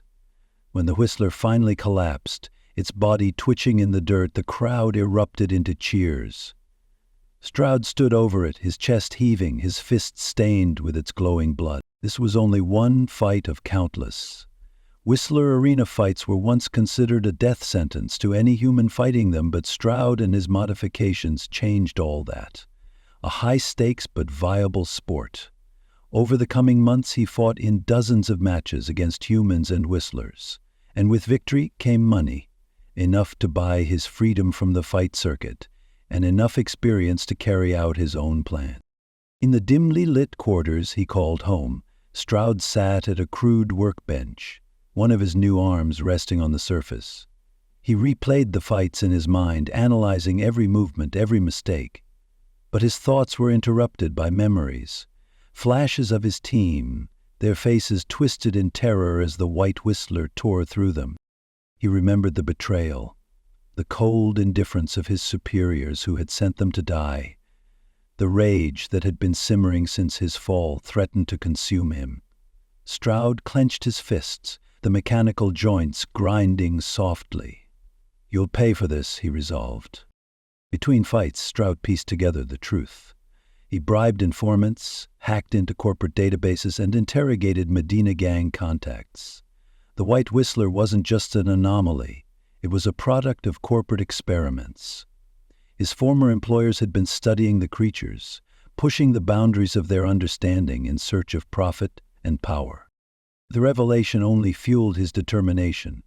Stroud didn't just want revenge. He wanted to dismantle the system that had created the monsters and abandoned him to die. His network in the underworld had grown vast. A web of informants, mercenaries, and shadowy contacts who operated outside the corporate machine. It was through one of these connections, a smuggler with ties to the Medina gang, that he first heard whispers of the convoy, a shipment carrying Whistler materials, carefully concealed within layers of legitimate cargo. But this shipment wasn't just another clandestine operation. It was an insight into the corporation's dark experiments, containing records, biological samples, and the intelligence he needed to track the White Whistler. This was his chance to uncover the truth and deliver a blow to the corporation that had betrayed him. He had a new team now and more power than ever before. As dawn began to creep over the horizon, painting the edges of the city in muted hues, Stroud descended from the rooftop. His team was ready, their gear packed and their resolve hardened. The air crackled with tension as they moved out, slipping through the shadows of the city toward the convoy's route. This was more than a mission. It was the culmination of everything Stroud had become. A battle not just for vengeance but for survival, in a world that had discarded him. And as they disappeared into the labyrinth of ruins and industrial decay, Stroud knew one thing with certainty. The system that had tried to break him would soon learn what it meant to face a man who had nothing left to lose. The Shrouded Hunt. The dry wind whipped through the cracked windows of an abandoned outpost as Stroud stood in the shadow of the looming corporate facility. Its sharp structure jutted out from the decaying ruins like a tumor, a reminder of humanity's desperate attempts to cling to its own survival. He adjusted the long coat draped over his broad shoulders, the glint of his cybernetic arms catching the dim, gray sunlight. Stroud had been summoned. He didn't like that, but he was curious. After all the trouble he'd caused them, it was strange they'd ask for him specifically. He strode forward, his heavy boots crunching on the gravel, his sharp, piercing gaze scanning the building's fortified exterior. His mind raced with questions. Why him? Why now? The briefing room inside the facility was stark, sterile, and cold, a direct contrast to the disorder outside. Fluorescent lights hummed faintly above as a digital display flickered to life, casting eerie shadows on the walls. Stroud leaned against the table in the center, his gunmetal fingers tapping a slow rhythm on the polished surface. Stroud, the voice was clipped, businesslike. His contact Bill, a thin man in a neatly pressed suit, entered the room. Despite the wasteland's chaos, the corporations managed to maintain their hollow facade of authority. "Your task is simple," he began without any pleasantries. The digital display projected a hologram of a crumbling cityscape, its jagged ruins sprawling under a darkened sky. Red markers dotted the map, denoting Whistler activity. "This is Dr. Evelyn Hart," the handler continued as a new image appeared. A woman in her mid-30s, with sharp, angular features and piercing eyes that seemed to dissect everything they saw. She wasn't wearing the usual corporate attire. Her utility jacket was practical, fitted with pockets bulging with devices Stroud couldn't immediately identify. A handheld device rested tightly in her grip. While conducting a product test in the quarantine sector zone, her security escort was killed. "She's carrying something vital," the handler said, voice dropping an octave for emphasis. "Her device contains research critical to understanding Whistler behavior. You're to find her and take her through the zone and get her to the extraction point here." He pointed to a flashing green marker at the edge of the map. Stroud narrowed his eyes, his cybernetic hand tightening into a fist. "The zone's crawling with Whistlers. You want me to walk her through their nest?" "Correct," the handler replied without a hint of hesitation. "This isn't negotiable. Hart's survival is the priority, along with retrieving the device. She has a locator beacon and has secluded herself in a secure position. But it won't stay safe for long. Get in there and get her back." "And what happens if she doesn't make it?" Stroud asked, his tone laced with disdain. "She will."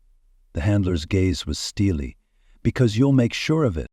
"She's your responsibility," the handler said as he prepared to leave the room. "The Whistlers are just one problem. There are others in the zone who'd kill to get their hands on what she's carrying." Stroud gave a humorless chuckle. Yeah, I figured. Anything else you're not telling me?" The handler hesitated. "She's essential, Stroud. Remember that." Stroud's glare could have pierced steel. "And me? What am I?" The handler didn't answer. Instead, he left the room, leaving Stroud alone. As he stepped out into the wasteland, the wind howled, carrying the scent of decay and ash. Stroud adjusted the grip on his rifle, his cybernetic arm whirring softly as it adjusted to the weight.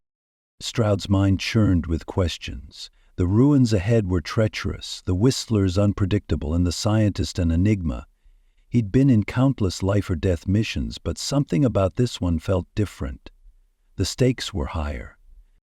Used to be a place like this, had life, Stroud thought to himself. People, noise, purpose. Now, just rot.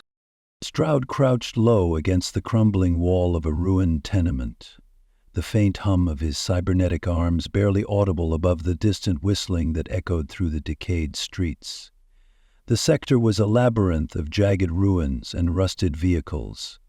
His augmented eyes scanned the area, filtering the dim light into sharp outlines of every crumbled structure and shadowy movement. The Whistlers had turned this part of the city into a hunting ground. their sharp claws and spindly forms lurking behind twisted beams and collapsed rooftops. Strahd could see their methodical handiwork. Debris moved with deliberate precision to create choke points. Piles of debris arranged to conceal ambush spots. This wasn't mindless destruction. This was calculated warfare. He exhaled, the faint mist of his breath vanishing into the cold air. The weight of his mission pressed down on him. But he'd dealt with worse. His cybernetic arm shifted silently as he reached for the multi-tool embedded in his forearm. With practiced efficiency, he hacked into an old surveillance junction buried in rubble. The faint flicker of a security camera came to life, giving him a fragmented view of the plaza ahead. Just as he thought, 5 whistlers. One perched on the remains of a street lamp, its pyramid-like head scanning the horizon. 2 more crouched among the wreckage of an overturned transport, their clawed limbs twitching in anticipation. The final 2 moved along the far side of the plaza, their jagged insectoid forms almost blending with the ruins. Strahd's fingers twitched in anticipation. He activated the cloaking module embedded in his armor. The familiar hum buzzed through his nerves as light bent around his form, rendering him nearly invisible. The cloak wasn't perfect, motion still gave him away, but it would buy him precious seconds. Moving like a shadow, he crept across the cracked pavement as he slipped past the first whistler. Its head tilted sharply, rows of black, soulless eyes scanning the area. He froze, but after an agonizing moment it turned away, its unsettling whistle signaling to the others. Strahd's HUD flashed red. A warning, movement above.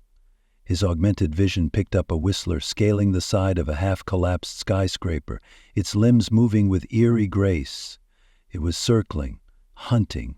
He clenched his jaw, resisting the urge to sprint for cover. Noise was a death sentence here. Instead, he slid into the shadows of a wrecked storefront, his back pressed against the splintered frame of a door. His fingers brushed the hilt of his knife. It wasn't much, but it had saved him before. A soft scraping sound reached his ears, not the rhythmic clatter of whistler claws. This was different, human. His heart pounded as a faint figure emerged from the shadows. A scavenger by the look of their ragged clothes and makeshift gear. The poor fool hadn't seen the whistlers. Strahd's jaw tightened. He had no reason to risk himself for a stranger, but he couldn't let the whistlers know someone else was here. It would draw them straight to him. Before the scavenger could step into the plaza, Strahd moved. Silent and swift, he grabbed the person's arm, clamping his metal hand over their mouth to stifle a scream. They struggled briefly, their wide eyes meeting his. Strahd's glare silenced them more effectively than words. "Get out of here," he whispered, his voice a low growl. "You're dead if you stay." The scavenger nodded, trembling, and slinked back into the ruins. Strahd didn't watch them leave. He didn't have time. The whistlers were stirring, their sharp whistles growing more erratic. They'd sensed something. Him. But they couldn't see him. After long minutes, they stilled, and he felt it was safe to proceed. He checked his HUD for the location of Dr. Hart. The shipping yard was a graveyard of rusted containers, their faded corporate logos barely visible beneath years of grime. Strahd's boots crunched against the cracked asphalt as he moved between the towering rows of metal husks. His cybernetic arms whirred faintly, the only sound in the desolate space save for the distant whistle of the wind. His display flickered, pinging a faint heat signature inside a container up ahead. Strahd slowed, his hand instinctively resting on the grip of his pistol. The ruins had taught him one thing: never trust what you can't see. He approached the container, its door slightly ajar, the faintest glow of light spilling through the crack. With a sharp flick of his wrist, his blade extended, the edge humming with lethal energy. Strahd pushed the door open with his foot, stepping into the dim interior. "Who's there?" Her voice was barely a whisper. Inside, huddled in a corner beneath a survival blanket, was a woman. Her eyes, sharp and calculating despite the exhaustion etched across her face, locked onto him immediately. She didn't flinch, though her grip tightened around a small, metallic device she clutched to her chest. "I assume you're here to get me to the extraction point," she said, her voice steady but edged with a wariness that betrayed the hours, or days, she had spent in hiding. Stroud's blade remained extended as he scanned her. Her clothes were disheveled but intact. The device she held glinted under the faint glow of an emergency lantern, a tangle of wires and components, suggesting it wasn't just for show. "Dr. Hart," Stroud said, his tone flat.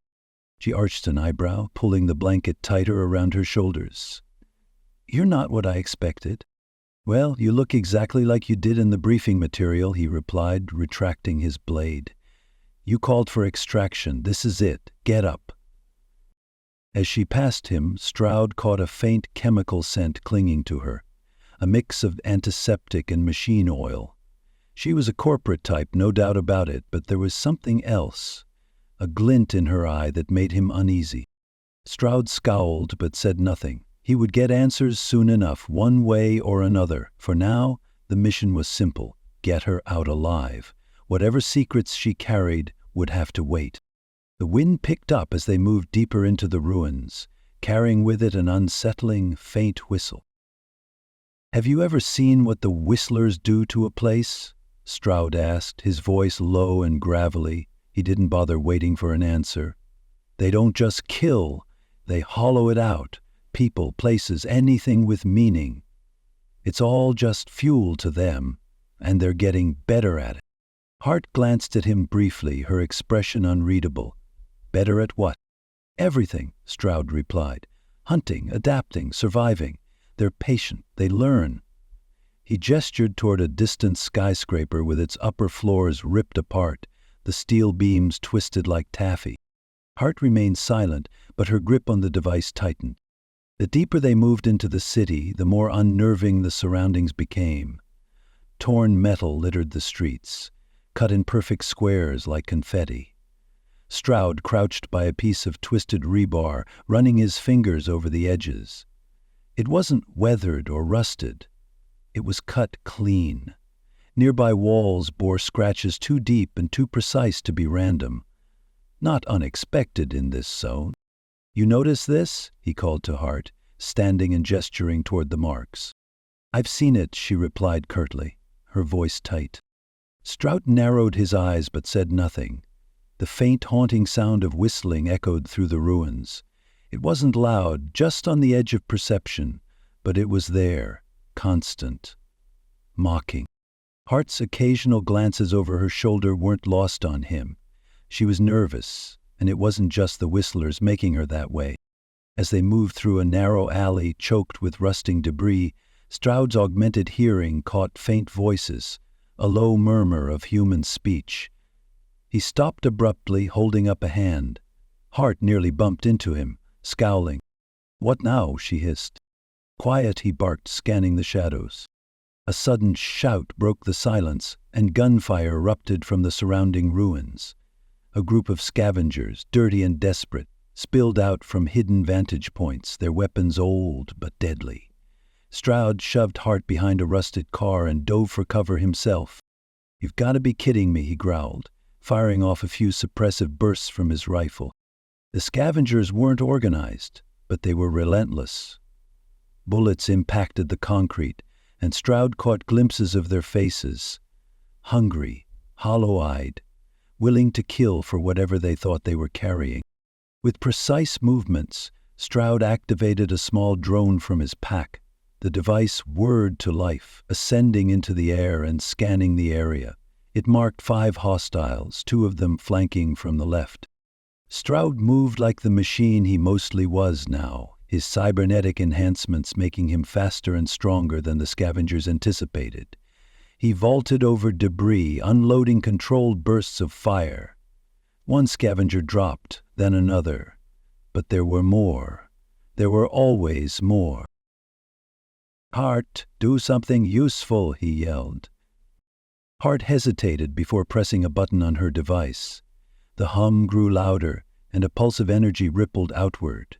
The scavengers recoiled, clutching their heads as the pulse disoriented them. "What the—" Stroud started, but his words were cut off as a shadow moved across the edge of his vision. The whistling grew louder. From above, a dark figure dropped into the fray. Stroud's enhanced reflexes saved him. He rolled to the side as a clawed arm slammed into the ground where he'd been standing. The whistler straightened, its pyramid-like head tilting toward him, rows of small black eyes glinting in the dim light. The remaining scavengers bolted. Stroud muttered, raising his rifle. He fired a burst directly into the creature's chest. The bullets struck home, but the whistler barely staggered, its glowing green blood oozing from the wounds as it advanced. "Hart, get down!" Stroud shouted, backpedaling as the creature lunged, its elongated limbs gripping onto the rubble and launching itself forward in a blur of motion. Stroud fired again, this time aiming for its legs. The rounds slowed it, but only for a moment. Hart's device emitted another pulse, and the whistler hesitated, its head snapping toward the source of the energy. Stroud took the opportunity to empty the rest of his magazine into its torso, finally dropping it to the ground. The reprieve was short-lived. More shapes emerged from the shadows above, their dark forms blending with the ruins. "They're watching us," Hart whispered, her face pale. Stroud reloaded, his cybernetic arm locking the magazine into place with mechanical efficiency. "No," he said grimly, "they're hunting us." Stroud grabbed Hart's arm and pulled her toward a nearby collapsed warehouse. The building groaned under its own weight, its roof partially caved in, but it offered temporary shelter. Inside, the air was thick with dust and the scent of mildew. "Keep that thing going," Stroud ordered, gesturing to her device. Hart nodded, her hands trembling as she adjusted the settings. The hum grew louder, but so did the whistling outside. Stroud could feel the creatures closing in, their presence a tangible weight in the air. He scanned the warehouse, his sharp eyes searching for anything he could use. Old machinery, rusted and broken, littered the space. Some giant metal bins and stacks of rebar, nothing useful. Stroud said, his voice low, "That thing you're carrying. What is it?" Hart didn't answer, her focus entirely on her device. Stroud grabbed her by the arm, forcing her to look at him. "What is it?" "You feel that?" Stroud asked, before she could answer. Hart glanced back at him, her eyes darting nervously. "Feel what?" "Trouble," Stroud muttered, scanning the catwalks above. His cybernetic eye flickered to life, scanning heat signatures. At first there was nothing, just the ambient warmth of long-dead machinery cooling in the night air. Then he saw them, figures in the shadows, crouched on rusted beams and behind broken machinery. Their weapons glinted faintly in the dim light. Straub's heart sank. "Stay close to me," he growled, pulling Hart behind a decayed assembly line. A voice echoed through the cavernous space, laced with mockery. "Stroud. Fancy meeting you here, old friend." Stroud stiffened. He knew that voice. Malik, a former enforcer who'd sold out to the highest bidder long ago. "You should have stayed retired, Malik." Stroud called out, his tone cold. "You don't want to do this." "Oh, but I do," Malik sneered, stepping into view. He was flanked by a half-dozen bounty hunters, all armed to the teeth. "The lady here's got a hefty price on her head. And you? Well, let's just say I owe you." Hart's device hummed faintly in her hands, the sound drawing Malik's gaze. His grin widened. "That little toy of yours? It's got a tracker. Didn't you wonder why we found you so easily?" Stroud's mind raced, his eyes darting across the factory. Catwalks above, rusted machinery below, and an ancient crane looming in the corner. The place was a death trap. But that worked both ways. Without warning, Malik opened fire. Straub shoved Hart behind a column and returned fire, his pistol loud in the enclosed space. Sparks flew as bullets ricocheted off metal surfaces, the factory erupting into a firefight. The bounty hunters moved as a team, covering each other as they advanced. Stroud countered with ruthless efficiency, using his cybernetic arm to hurl a rusted metal plate at one, knocking them off balance. Another bounty hunter climbed onto the catwalk above, only for Stroud to shoot the supports, sending them crashing to the ground.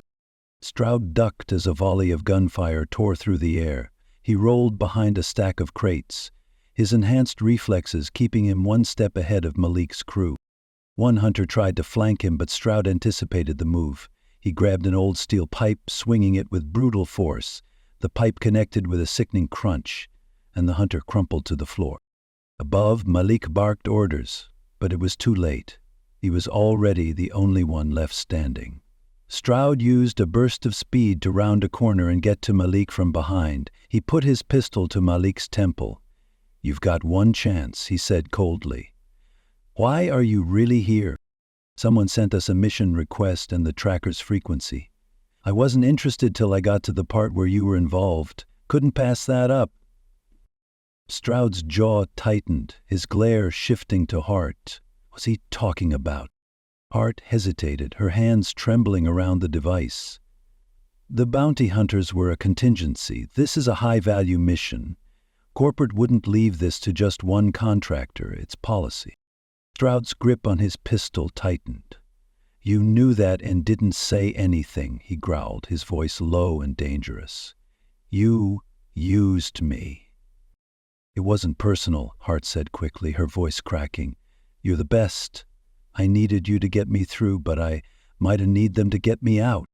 Stroud stepped closer, his cybernetic arm flexing. "Not personal," he hissed. "You put a target on my back?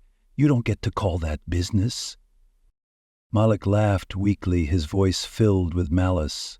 "You think she's done with you? You're just another piece on her board." Stroud silenced him with a sharp kick to the head, leaving the bounty hunter unconscious. He turned to Hart, his eyes blazing with fury. "Start talking, now." Hart swallowed hard. "The device, it's a prototype.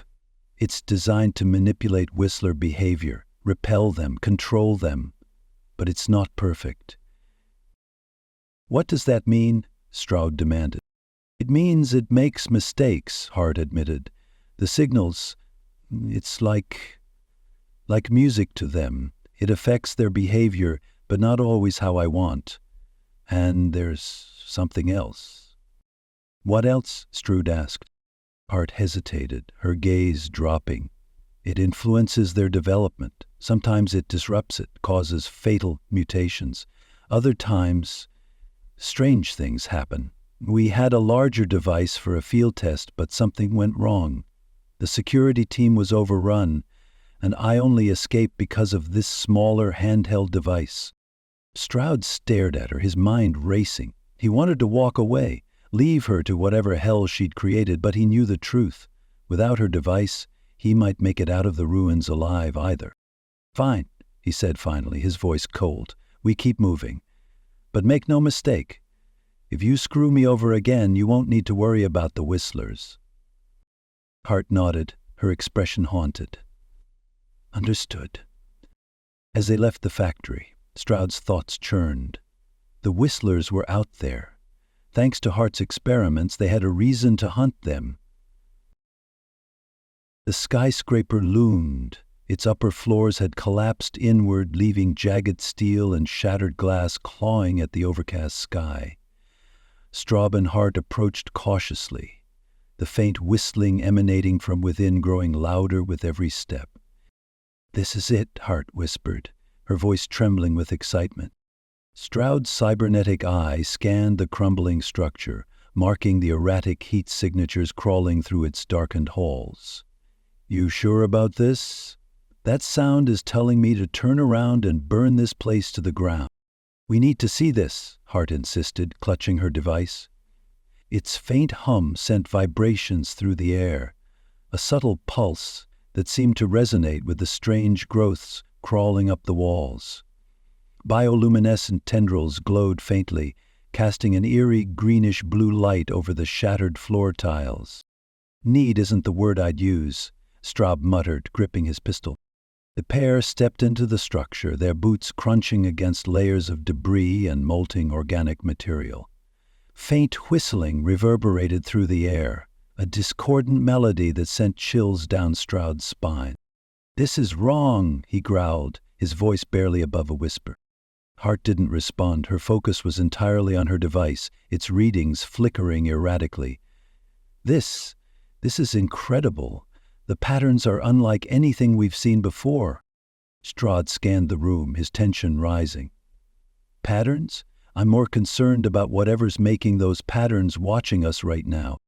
The deeper they ventured, the worse it became. Hart ignored him, stopping abruptly in a cavernous room. "This is it," Hart said breathlessly, activating her device. A low pulse rippled through the air, making the tendrils tremble. The whistling intensified, shifting in tone and pitch. Shadows moved at the edges of the room, but the creatures didn't attack, at least not at first. A piercing screech erupted from above as the whistlers emerged in unison. They moved unnaturally, their elongated limbs jerking as though caught between instincts and confusion. Stroud raised his weapon, firing bursts of rounds that shattered the creatures' carapaces. "They're responding to the device," Hart shouted, her voice a mixture of terror and fascination. Her eyes never wavered from the readings on her machine. "They're responding to us being in their house," Strobe barked, switching to his blade as a whistler lunged at him. The serrated edge bit deep into its neck, spraying foul-smelling ichor across the floor. Then it appeared. A massive whistler stepped into the room, its body a grotesque fusion of organic flesh and jagged machine elements. Cables and wires were integrated into its body. Its head tilted, its rows of eyes locking onto Stroud. Hart's eyes widened. "This is it. This proves everything." "Yeah? Tell that to its claws," Strauss growled, slamming his blade into another whistler before pivoting to face the monstrosity. As the massive whistler advanced, Hart's device emitted another pulse, sending the creatures into a frenzy. They lashed out at the walls, at each other, but the giant remained eerily focused. Stroud fired at its head, but the rounds ricocheted off its reinforced carapace. "Hart, do something!" Hart didn't respond.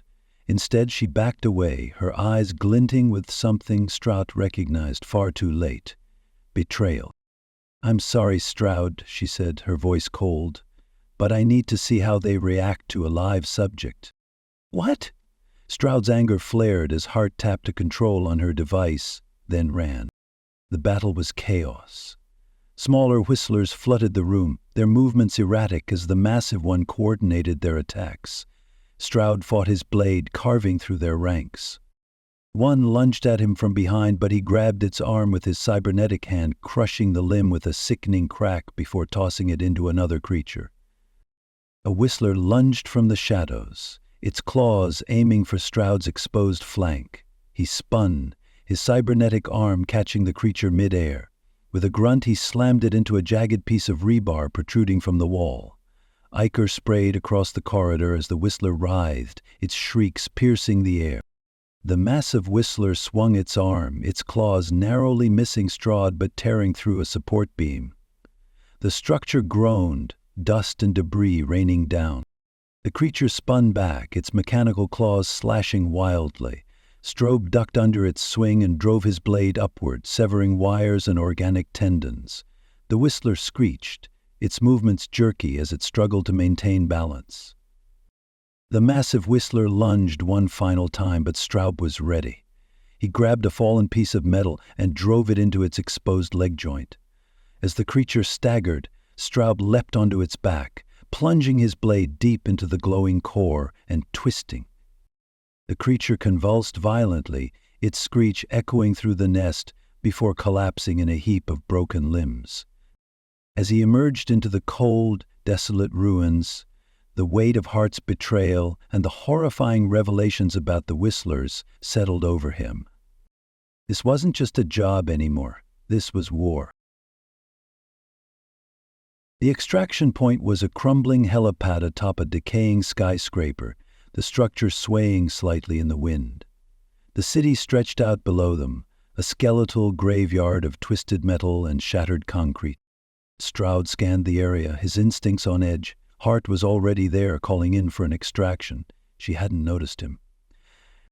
Her focus returned to her device. "What are you doing?" Strong demanded, striding toward her.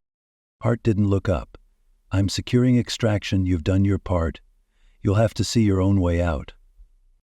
Straub's cybernetic hand gripped her shoulder, spinning her around. "You're locking me out, aren't you?" His voice was low, dangerous. Hart's expression shifted from defiance to fear. "You don't understand. It's better if corporate thinks you're dead anyway. This is bigger than you, bigger than me. The Whistlers." "You think I care about your excuses? You knew what you were leading me into, and you did it anyway." Hart stumbled back, clutching her device like a shield. "I had no choice. The corporations need data on how they adapt. Without it, we're all dead." Stroud stepped closer, his cybernetic eye glowing faintly. "You don't care about humanity. This is about power, control. You're no better than the Whistlers, using people like tools and tossing them aside when you're done." Hart's voice wavered. "If I don't do this, we're all finished. They're evolving faster than we can fight them. My research can guide their development, make them less of a threat."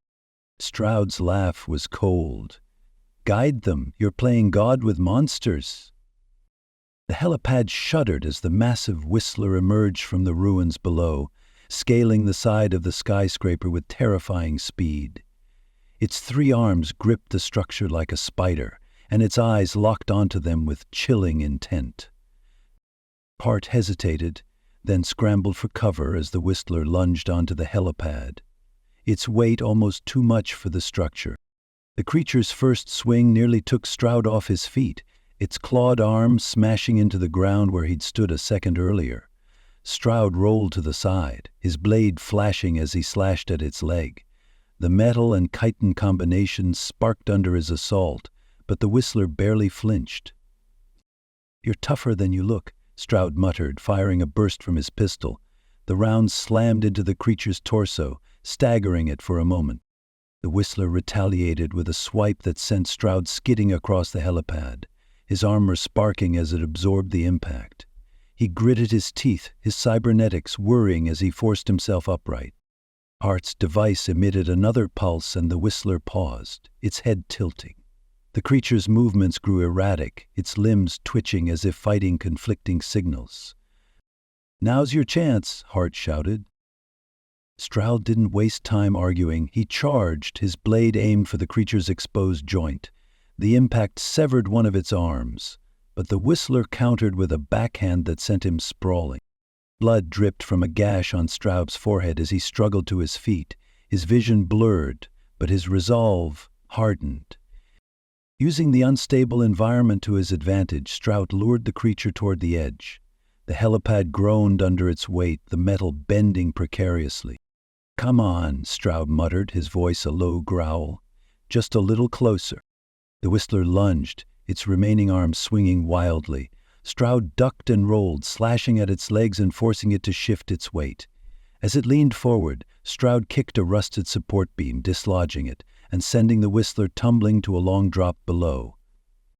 The creature's screeches echoed as it fell, its limbs clawing at the walls. A distant crash signaled its impact far below. Stroud leaned against the edge of the helipad, his body battered and bleeding. He stared down at the shattered console, then at Hart, who clutched her device like a lifeline. "Get your extraction," Stroud muttered, his voice flat. Hart hesitated. "Stroud, I didn't mean—" As the sound of approaching aircraft filled the air, Stroud disappeared into the ruins, his silhouette swallowed by the shadows. Hart watched him go, her grip tightening on the device. She whispered, "You don't understand. None of us will walk away from this." Far below, the faint sound of whistling drifted upward, a haunting reminder that the fight was far from over. The extraction vehicle hovered precariously above the helipad, its stabilizers struggling to counter the relentless wind howling across the desolate cityscape. The pilot of the extraction craft, a blank-faced corporate operative in polished armor, gestured impatiently. "Hurry it up, we're on borrowed time here." Hart entered the hover vehicle without a second glance. The vehicle lifted off, its engines echoing through the ruins. Straub watched it disappear into the haze, his expression unreadable. He didn't trust the corporations, didn't believe in their promises, but Hart's fate wasn't his concern anymore. Or so he told himself. Stroud descended the crumbling stairwell of the skyscraper, his heavy boots echoing against the cold, fractured concrete. His body ached from the fight, his cybernetics sparking faintly at the joints. Blood, his own and the Whistler's, spattered his tattered coat. He couldn't shake the image of the massive Whistler, its calculated movements, the intelligence in its dark, alien eyes. The corporations didn't want to stop the Whistlers. They wanted to control them. Hart's device, her experiments, they weren't about survival. They were about power. As he stepped into the open street, he paused. The city stretched before him, a labyrinth of decay and despair. The distant skyline of the spire loomed, a faint outline against the darkening sky, a monument to human hubris. The air was thick with the smell of ash and rust, and the faint sound of shifting metal carried on the wind. "Same old game," he muttered, "different stakes." The ruins felt alive as he walked, the faint hum of distant machines and the ghostly echoes of the Whistler's eerie whistles filling the silence. Stroud's senses were heightened, his cybernetics attuned to every creak and groan of the decaying city. He passed through the remnants of what was once a bustling marketplace. Shattered glass, overturned carts, and skeletal remains scattered across the ground. Stroud moved forward, his silhouette stark against the fading light. The sun dipped below the horizon, casting the city in shades of deep orange and bruised purple. His shadow stretched long behind him, a distorted figure against the jagged landscape of the ruined world. It would be a long walk back home. Enjoy this story? Subscribe to free science fiction stories for daily sci-fi adventures.